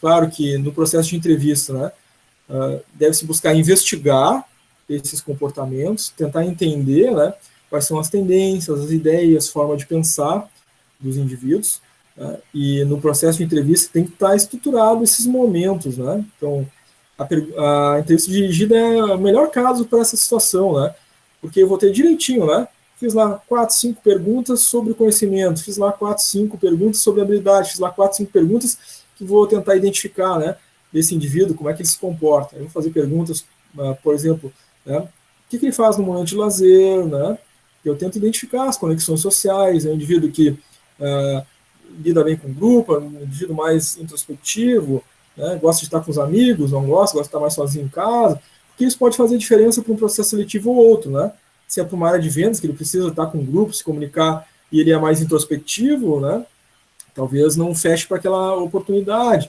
Então, nessa parte das atitudes e comportamentos, né, eu também, no processo de entrevista, tenho questões a colocar, a fazer. Na dirigida, isso fica muito mais fácil, porque foram feitas as perguntas, foram estruturadas as perguntas. Por que eu estou insistindo nisso? Né? Porque às vezes a gente vai fazer essa pesquisa na entrevista de conhecimento, habilidade e atitude com 10, 15, 20 entrevistados. Né? Às vezes tem isso, né?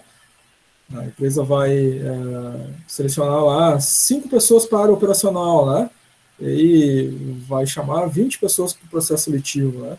Como é que eu vou comparar esses profissionais com esses níveis de detalhe se eu fizer uma entrevista não dirigida? Né? Fica bem complicado, bem difícil, né? Tá? Bom, a entrevista por competências, né? Então, para planejar essa entrevista por competência, certamente, né, vocês vão ter que ter em mãos o perfil de competências do cargo ou função. A gente falou isso já logo no início, né? Então, assim, gente, estou atuando na empresa, abriu uma oportunidade, de novo, a primeira coisa, onde é que está a descrição dos cargos? Eu tenho que saber, como profissional que atua dentro da área de RH da empresa, eu tenho que ter isso, tenho que saber onde está, né? Faz parte, né? Eu vou fazer um processo seletivo, né?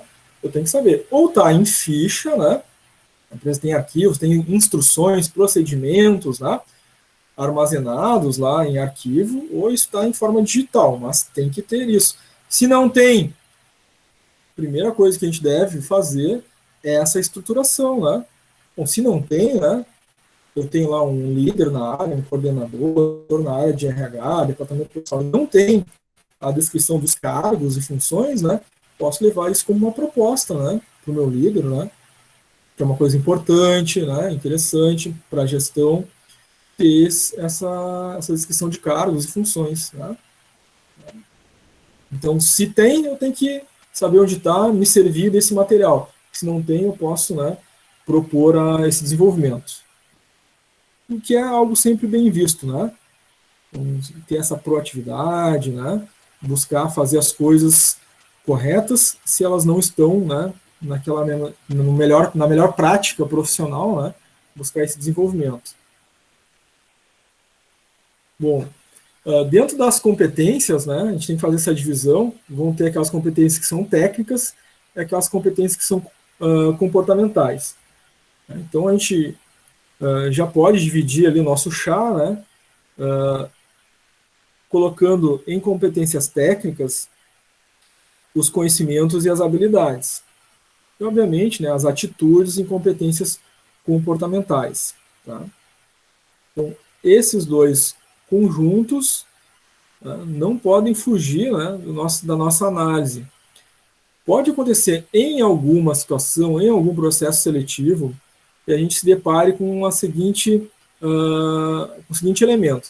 Eu tenho um indivíduo que tem todas as competências técnicas, né, exigidas, né, conhecimentos, habilidades, mas se identificou no processo, né, que as competências comportamentais, né, não têm a aderência, né, suficiente ou esperada. Mas eu tenho outro candidato que, embora não tenha todas as competências técnicas, ele tem todos os elementos comportamentais aderentes àquela oportunidade. Se eu consigo fazer essa análise, essa divisão, né, há uma possibilidade, né, da equipe que está participando do processo seletivo, né, às vezes a equipe é reduzida, né, é a pessoa do RH e é o líder, né, da área, em muitos casos, né, em conversar e entender, né, e isso é um entendimento da prática, muitas vezes. Competência comportamental é difícil de treinar e desenvolver. Competência técnica, treinamentos, né, desenvolvimentos, resolvem. Muitas vezes, né, nesse processo, tendo identificado essas situações separadamente, né, muitas empresas, muitos líderes, né, e gestores aí da área do comportamento humano preferem contratar pessoas que tenham aderência comportamental e mesmo que tenham algumas competências técnicas, né, a menos, mas que sim podem ser treinadas, desenvolvidas. É mais fácil, né, treinar, né, em como fazer algo, né, ou dar um treinamento para aquele indivíduo conquistar aquele conhecimento, do que, né, ajudar alguém que não tem um comportamento a vir a ter aquele comportamento. É muito mais trabalhoso desenvolvê-lo. Tá? Isso não é novo, não é recente, isso já é lá desde os primeiros autores da área de gestão, de administração, né, que esse elemento comportamental ele ressalta como o mais importante. Tá? Bom, já na década que se iniciou aí em 2020, né, um pouquinho antes, né, já se falava aí das soft skills, né, então, ligadas os elementos comportamentais. A gente tem as hard skills e as soft skills. As hard skills mais ligadas às habilidades, né, e aos conhecimentos, tá? Que são os nossos elementos de competências técnicas. As soft skills mais ligadas, mais direcionadas às competências comportamentais. Tá? A gente está vendo bastante publicação, né, e literatura falando nesses dois termos, né? Soft skills e hard skills. São as habilidades técnicas e as habilidades comportamentais. Tá? Então, quais são, né, essas habilidades comportamentais, soft skills, né, que são, enfim, a tendência aí, né, em análise comportamental, né, em busca de profissionais para esse, né, mundo digital, né, para esse mundo que exige, né, cada vez mais dos indivíduos. Né. São 10. Solução de problemas complexos, então, cada vez mais, né, problemas simples, né, ou rotineiros, né, são substituídos, né, enfim, os indivíduos por inteligência artificial, né, ou por uma máquina robótica, enfim, né, porque ela dá conta de fazer aquilo. Né. As pessoas, né, elas têm esse nível de capacidade, né, de resolver, de solucionar problemas complexos. Então, é uma habilidade que nós, como profissionais, devemos desenvolver também, né? A capacidade de resolver problemas complexos. Coisas que uma inteligência artificial, um robô não consegue resolver. Mais ou menos assim. Entrei lá no site do banco digital, né, pelo celular, para resolver um problema. Aí tem lá uma inteligência artificial. Dá respostas básicas, né? Então, como é que eu faço isso? Como é que eu faço aquilo? Mas eu tenho um problema mais complexo para resolver, né?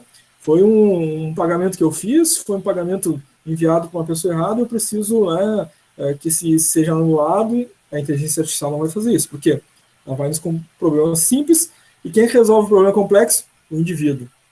Né? Então, essas são habilidades, né, as soft skills aí, da década de 2020, né?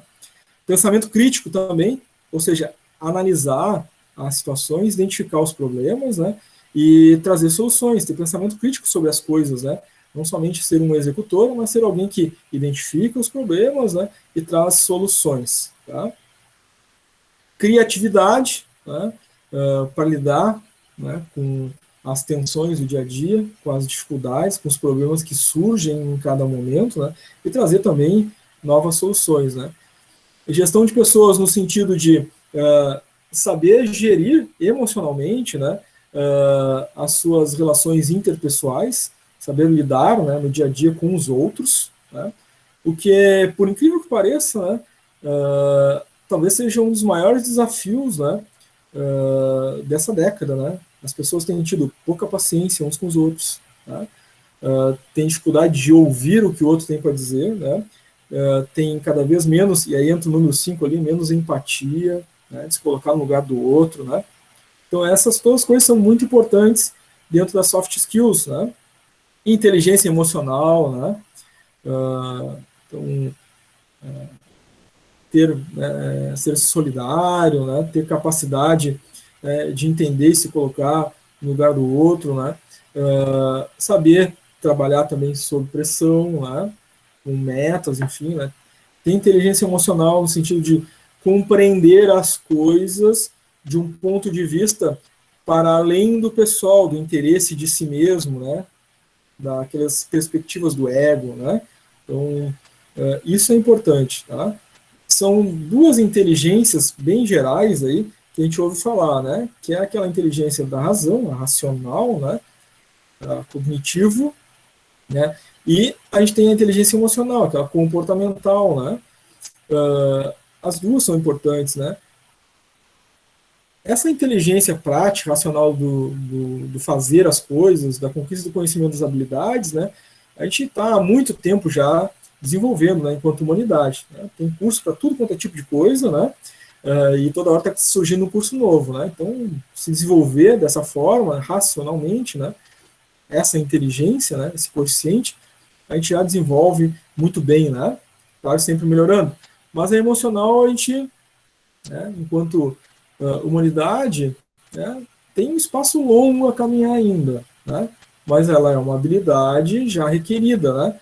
Então, eu devo fazer meus esforços pessoais para me desenvolver internamente, ou seja, conhecimento de si mesmo, olhar para dentro, descobrir quem eu sou, né, descobrir o que eu tenho de potenciais, né, e o que eu tenho de elementos que eu preciso melhorar dentro do meu comportamento, das minhas emoções, né. Então, eu tenho que olhar para mim e descobrir em que momentos que eu sou egoísta, orgulhoso, vaidoso, que eu não sei ouvir os outros, que eu quero que as minhas opiniões, né, sobre os demais, e eu começo a identificar coisas ruins no meu comportamento. Então, eu tenho elementos para trabalhar.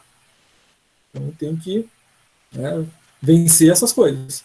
Mas eu também tenho coisas boas, positivas, né? O indivíduo é paciente, né?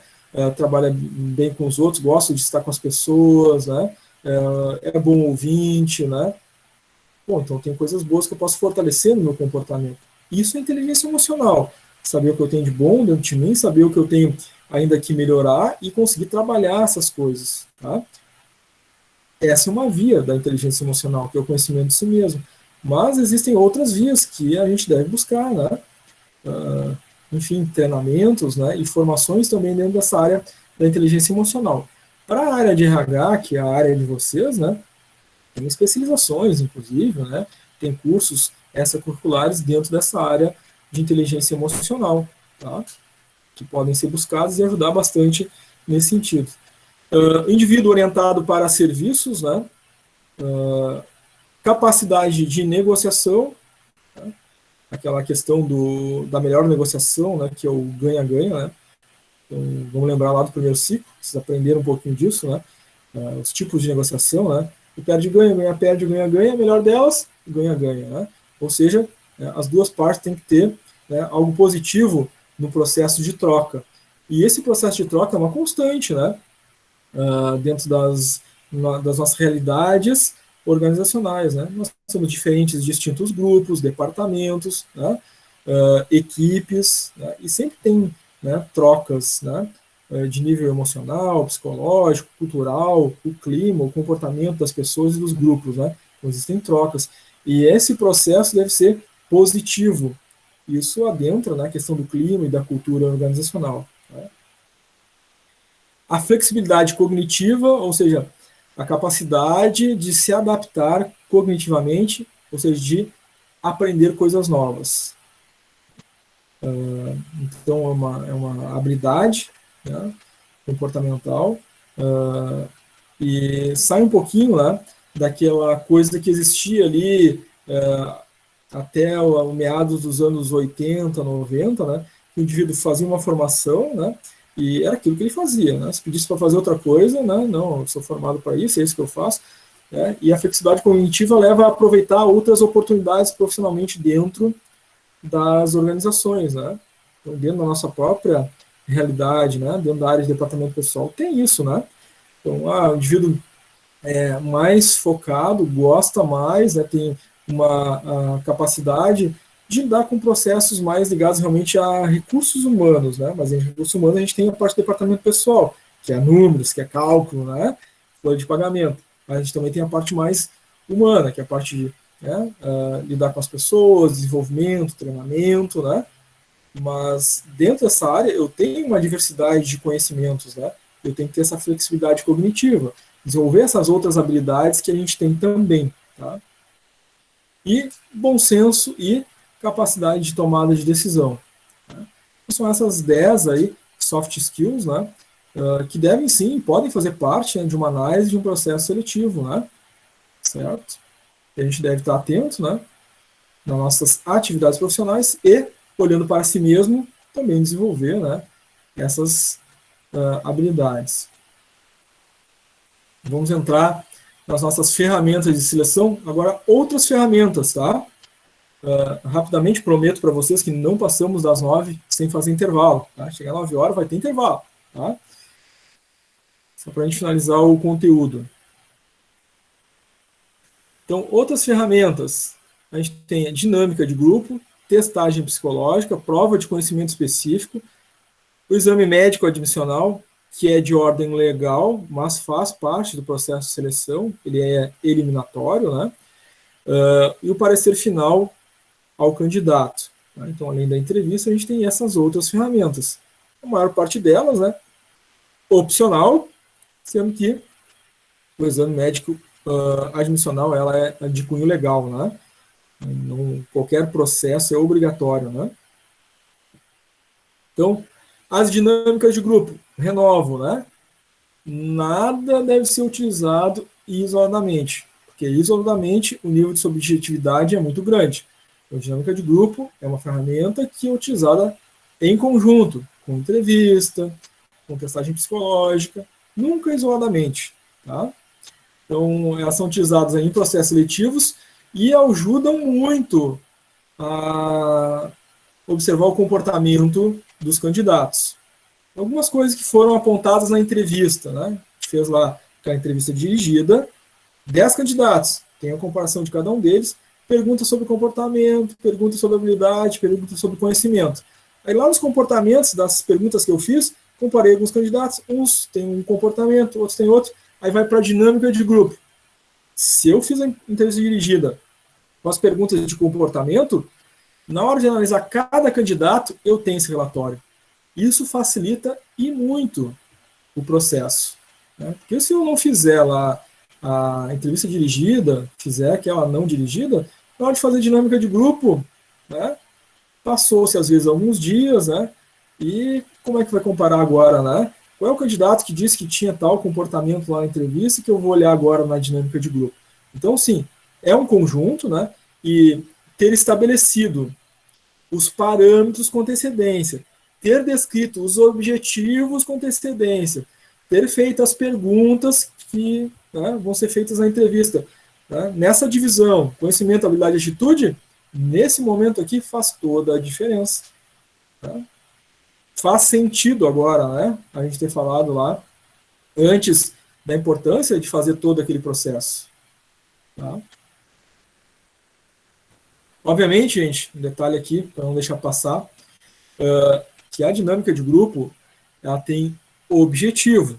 Então, não vou fazer uma dinâmica qualquer, né, ou de forma aleatória, para tentar ver se ali vai aparecer aqueles comportamentos. Não, eu vou selecionar a dinâmica que, por princípio, vai me ajudar a ver aqueles comportamentos.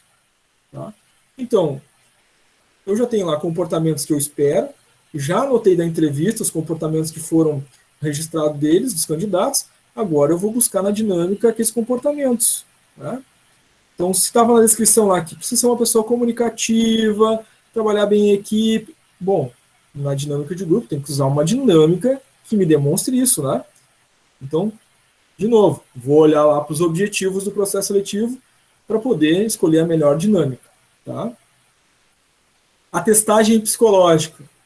Essa tem obrigatoriamente que ter a presença de um profissional formado na área de psicologia. Tá?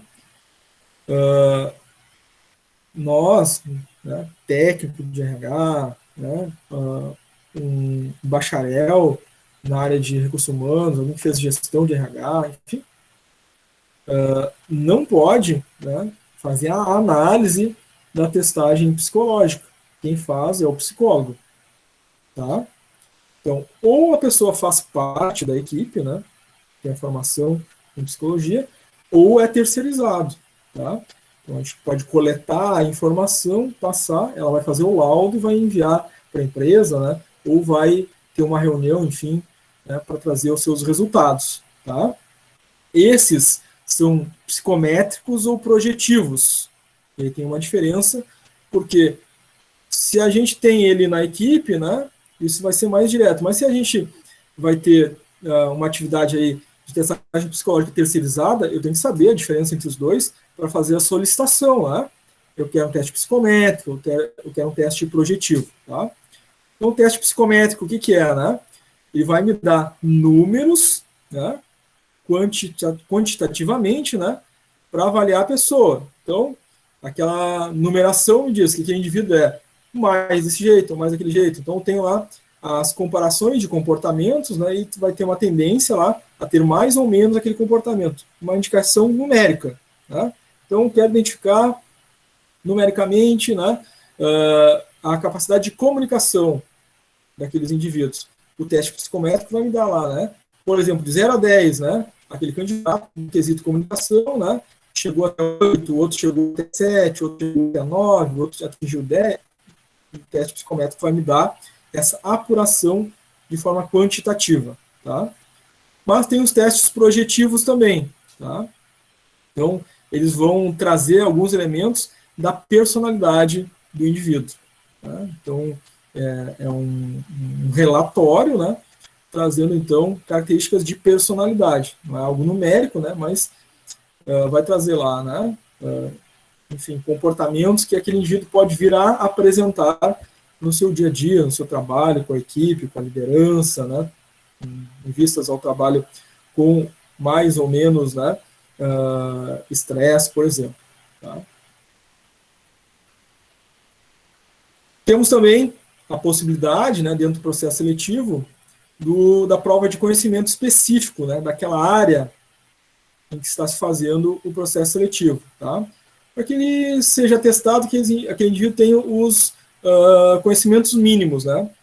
Não é uma prova com objetivo, né, de, vamos contratar aquele que tirou a maior nota. Não é esse o objetivo, né? Tá? Mas todos passaram, quais passaram na nota mínima. Aí depois desses vai se ver os outros aspectos, né? Que não tem um mínimo, aí não tem como ver os outros aspectos. Ou seja, né, pelo menos o indivíduo tem que ter esses conhecimentos. Fez a prova, tem. Aí analisa o que foi o resultado da entrevista, o que foi o resultado do teste psicológico, e aí se faz a seleção. Mas não tem nem um mínimo de conhecimentos para atuar na área, às vezes é a linha de corte. Tá? Muitas atividades de ordem, né, tecnológica, operacional, né, vão trazer essa necessidade de conhecimentos específicos. É mais raro, né, essa prova de conhecimento específico para oportunidades de nível tático ou de nível estratégico. Né? É mais comum para níveis operacionais. O exame médico admissional, tá? Ela faz parte do processo, mas por força da lei. Tá? Então, as pessoas precisam fazer, né, essa avaliação médica, né, para atestar que o indivíduo tem ali as condições de saúde para exercer aquela função para a qual ele está sendo contratado. O médico vai emitir, né, o ASO, atestado de saúde ocupacional, que é armazenado, né, a empresa vai colocar isso lá na ficha do funcionário, armazenado, vai indicar então ali que esse candidato, né, tem as condições aí para adentrar a empresa, enfim, executar as atividades, tá? É uma etapa do processo seletivo, portanto, né? O indivíduo faz esse exame admissional e, claro, né, depois lá naquela, né, fase final, quando, né, o indivíduo já vai deixar a empresa, né, tem o demissional. São os dois que são obrigatórios por lei, aí, né? Tanto a admissional, quanto depois lá no desligamento o demissional. Os dois com esse elemento, né, de demonstrar a saúde, né, do trabalhador. Ele foi admitido em condições de saúde, foi. Na hora de fazer o demissional, né, ele estava com problema de saúde, então, né, às vezes tem uma relação aí de doença ocupacional, né, que merece as devidas tratativas por parte da empresa, né. Então, esses exames admissionais e demissionais é mais por força da lei, em razão da garantia, né, da saúde do trabalhador. Tá? A empresa, sim, né, é obrigada a fazer ambos. Né? Parecer final do candidato. Né? Então, é o ideal que se faça, né? É o mais correto a se fazer, mas nem sempre, né, os profissionais aí da área fazem, né, essa descrição, né, esse relato aí, né, dos resultados obtidos no processo seletivo, trazendo ali, né, a comparativo entre os candidatos, né, e aquele candidato selecionado. Tá? É uma fase do processo que dá um certo trabalho e, por vezes, por fato da agilidade, da necessidade, né, de outras atividades dentro da área, acaba não sendo feito. Tá? Mas, sim, faz parte e deveria ser feito. Por quê? Isso ajuda muito os profissionais da área evoluírem o seu próprio processo seletivo, né? Rever como foram os processos anteriores, né? Identificar, inclusive, depois, né, quando vai fazer o processo de desligamento, né, e fazer essa relação, né? Lá quando eu fiz o processo seletivo, né, teve uma síntese do processo seletivo desse candidato, para esses cargos, e agora quando estou fazendo, né, a entrevista de desligamento, eu volto a olhar lá e consigo identificar, né, alguma discrepância, algo que eu posso melhorar no meu processo seletivo. Então, seria um processo de melhoria contínua, tá? Alimentaria o processo de melhoria contínua da área, do departamento, naquilo que condiz, né, o recrutamento e seleção, ter essa síntese do processo seletivo, essa análise, essa descrição, tá? Justamente para provocar essas melhorias. Se a gente não faz, né, fica um pouco, né, subjetivo aí, né, essa análise. Então, eu não fiz lá, mas depois eu fiz a entrevista de desligamento. Aí eu não tenho material para olhar lá como é que foi no início, para conseguir descobrir, investigar se eu posso melhorar alguma coisa no meu processo seletivo. Tá? Então, a entrevista de desligamento não é só para identificar questões relacionadas à liderança, as questões relacionadas à estrutura de cargos e benefícios da empresa que possam surgir, né, na entrevista de desligamento, mas também para olhar de volta, né, realimentar o meu processo de entrada. Né? Então, vamos lembrar aqui, lá da nossa TGA de novo, lá do primeiro ciclo, não tinha lá a teoria dos sistemas, a organização, setores e departamentos não são um sistema aberto, a gente tem a entrada do sistema, a gente tem processamento, tem a saída. Processo, recrutamento e seleção, é um processo de retroalimentação também, tá? Para isso, fez lá na saída, né, a entrevista de desligamento, ela realimenta a entrada, ou seja, a minha descrição, né, do processo seletivo. Mas para isso tem que ter feito as etapas todas, né, para ter esse processo todo certinho, né, funcionando dessa forma, tá? Bom, vou mostrar para vocês um exemplo de um teste, né, chamado teste da janela de Johari. Existe uma infinidade de testes, né, psicométricos e projetivos. Tá? A janela de Johari é um deles. E, de novo, né, teste psicométrico projetivo nunca deve ser usado isoladamente. É uma composição dentro do processo de seleção. Tá? Então, é o último elemento, né, antes do intervalo. Tá? Prometendo o intervalo às 9 horas. Eu vou mostrar para vocês aqui essa estrutura, tá, do teste da janela de Johari como um elemento a identificar, né, comportamentos, tá, dos indivíduos. Então, vou compartilhar aí na tela com vocês a estrutura do teste e depois, né, a forma de análise.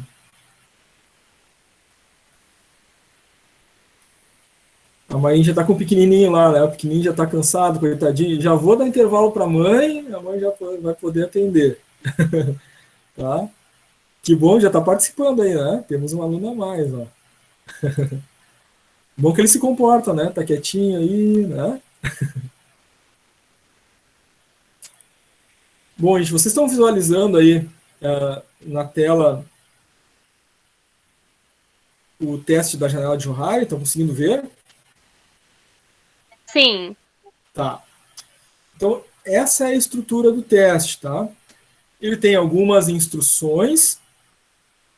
O básico aqui das instruções é que vão ter duas alternativas de comportamento que o indivíduo vai ter que decidir, tá?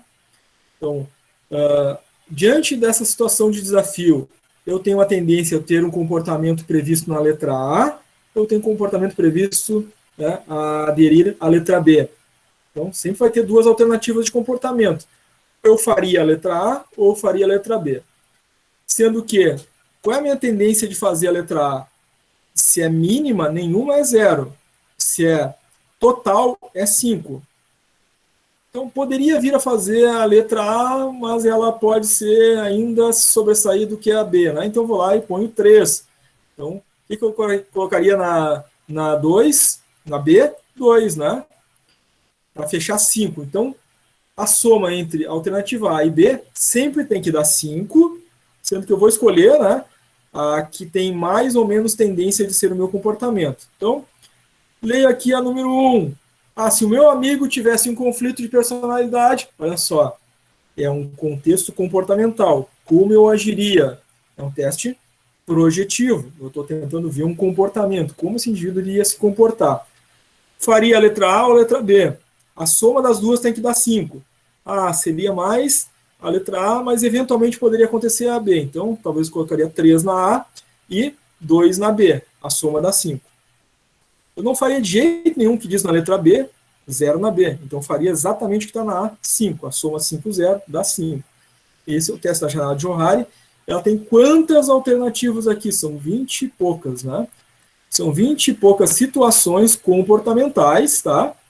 Em que o indivíduo tem que fazer esse teste, buscando entre as duas alternativas aquela que mais ou menos representa o seu comportamento, né? Sendo que a soma das duas tem que dar sempre 5. Então, teste projetivo de comportamento. Depois, o indivíduo vai preencher, né? Aí já é a segunda parte, porque quem faz, né, o teste, quem preenche o teste é o selecionado, que está sendo selecionado. Depois quem vai fazer a análise, né, vai ter essa fichinha aqui e vai preencher lá, né? O que o indivíduo respondeu na 2B? Número 5. Na 3A, número 2. Na 5A, número 1. E vai fazer a soma. Todas essas alternativas aqui, né, todas essas questões, estão relacionadas à capacidade de feedback desse indivíduo. Dar e receber feedback. Todas as questões na coluna à direita é a disposição à autoabertura, capacidade, né, de trabalhar em equipe, né, de ser aberto, né, e ser comunicativo e participar. E aí tem as questões que fazem referência a isso, né, e quanto, claro, vamos colocar, né, a pontuação que o indivíduo colocou para cada uma dessas questões, vamos somar, vai ter um total. Vai ter um total de pontuação para feedback, um total de pontuação para autoabertura. Então, estou analisando comportamento, é um teste projetivo, mas agora já estamos indo para uma linha psicométrica. Vai me gerar um número, né, a capacidade de feedback e a capacidade de autoabertura. Então, eu vou ter aqui um número total, né, que me diz quanto esse indivíduo, né, é receptivo ao feedback, né, e quanto esse indivíduo tem disposição à autoabertura, em termos de pontuação. Tá? Essa pontuação, né, vai ser colocada, então, num gráfico. Né? Na linha horizontal, eu vou colocar a pontuação que ele teve na autoabertura. Então, vamos lá. Né? Digamos que teve 25. Linha horizontal, autoabertura.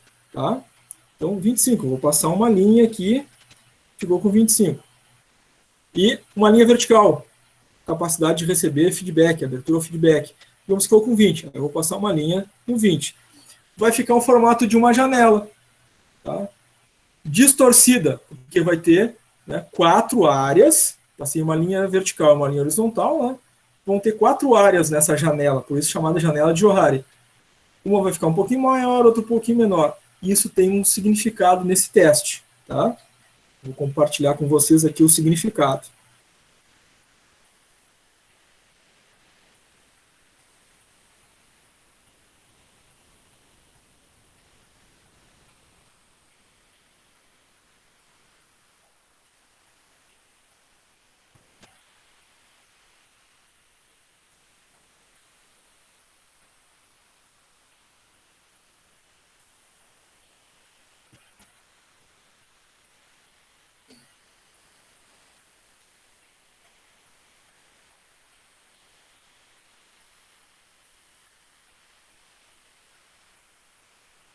Por favor, me confirmem aí se já está aparecendo para vocês aí Tá aparecendo. o significado do resultado. Então, como falei para vocês, vão ter áreas menores e maiores, mas cada área tem uma representação. Se uma área ficou maior ou menor, vai significar que esse indivíduo está mais dentro de um comportamento ou outro. Então, na janela ali vão ter 4 espaços, sendo que algumas vão ter área maior e menor, né? Então, o primeiro quadrante é a chamada área aberta, a arena, em que o indivíduo apresenta, né, um alto nível de conhecimento de si mesmo, né, e um alto nível de conhecimento dos outros, arena aberta. Quanto maior for essa área, melhor. Desconhecido, o indivíduo tem pouco nível de conhecimento de si mesmo, né, mas tem um nível de conhecimento a respeito dos outros, é o chamado ponto cego. Essa outra área, abaixo, à esquerda, é a área oculta, outra face. O indivíduo tem um bom nível de conhecimento de si mesmo, mas conhece pouco dos outros. E tem a quarta área, né, que é a última área abaixo à direita é chamada área desconhecida, em que o indivíduo tem pouco conhecimento de si mesmo e pouco conhecimento dos outros. Essa área aqui é o ideal que ela seja o menor possível. Tá? Então, alguns resultados possíveis daquele teste. Tá? Dependendo da pontuação que o indivíduo tirou, né, vai passar uma linha vertical e uma linha horizontal, lá na autoabertura, né, e feedback.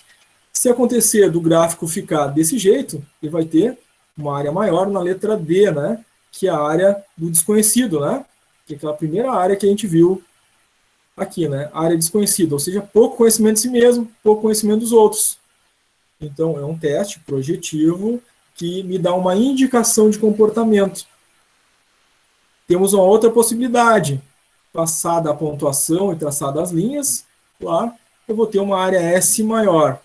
Tá? Que pode resultar em uma área S maior, significando que o indivíduo tem um bom nível de conhecimento de si mesmo, mas conhece pouco dos outros. Ou seja, tem um bom conhecimento interno, mas menos relacionamento externo com os demais.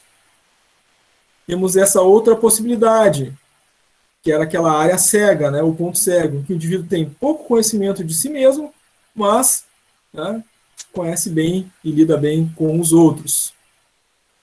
E a última área, que é aquela considerada melhor, quanto maior for essa área, melhor, né, em que o indivíduo tem conhecimento de si mesmo e bom conhecimento dos outros, bom comportamento, né, em relação à vivência, né, em grupo, relacionamento com o próximo, enfim.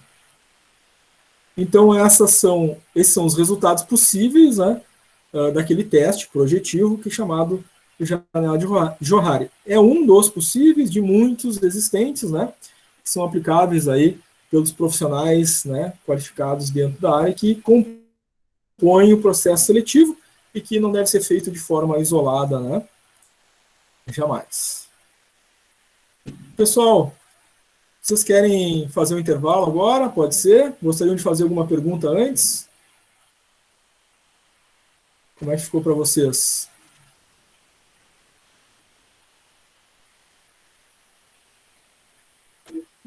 Por mim, tanto faz, professor.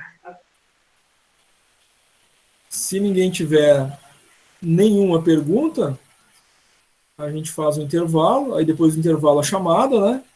E depois é chamado os nossos exercícios lá no Classroom. Tudo bem. Por mim, ok. Ok? Então tá, gente. São 21h05, a gente faz um intervalo então. 15 minutos, voltamos aí 21h20. E aí a gente faz a chamada e vai ter alguns exercícios aí para vocês fazerem sobre esse conteúdo que a gente acabou de ver agora, tá? São exercícios ali no Classroom, da mesma forma, né, que a gente fez, enfim, na aula passada. Ô, professor, deixa eu fazer uma pergunta. Sim, claro. Sobre essa última questão que o senhor falou do teste, o senhor pode passar lá no Classroom, porque eu não vi isso aí na apostila. Esse teste, né, é um exemplo de teste projetivo, tá? Mas eu posso colocar ali para vocês olharem, enfim. Até eu agradeço sim, porque não tem na apostila, é bom a gente saber, né? Claro, coloco lá para vocês com material complementar, tá? Tá, obrigado. Nada. Claro que esses tipos de testes, né, como eu falei, são testes que são aplicados por psicólogo, né, e claro, por quem fez curso, né, de especialização na área, né. Sim, então, 15 minutos de intervalo, retornamos às 21h20.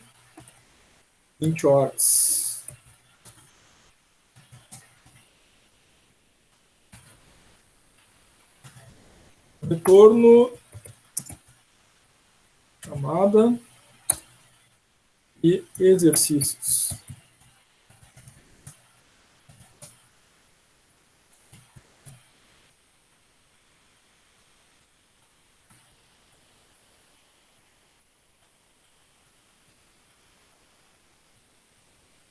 Então, gente, para o nosso intervalo eu fecho a câmera, né, e o microfone. Às 21h20 eu abro de novo. Vocês não precisam se desconectar, né? Permaneçam aí conectados, porque no retorno a primeira coisa que eu faço é a chamada, né? Se vocês desconectarem, vão tentar conectar depois, né? Talvez até vocês conectarem, né, eu já chamei o nome, talvez, né? Então, não precisa desconectar, tá? Só vou fechar a câmera, o microfone, 21h20 abro de novo. Então, bom intervalinho aí, até daqui a pouco.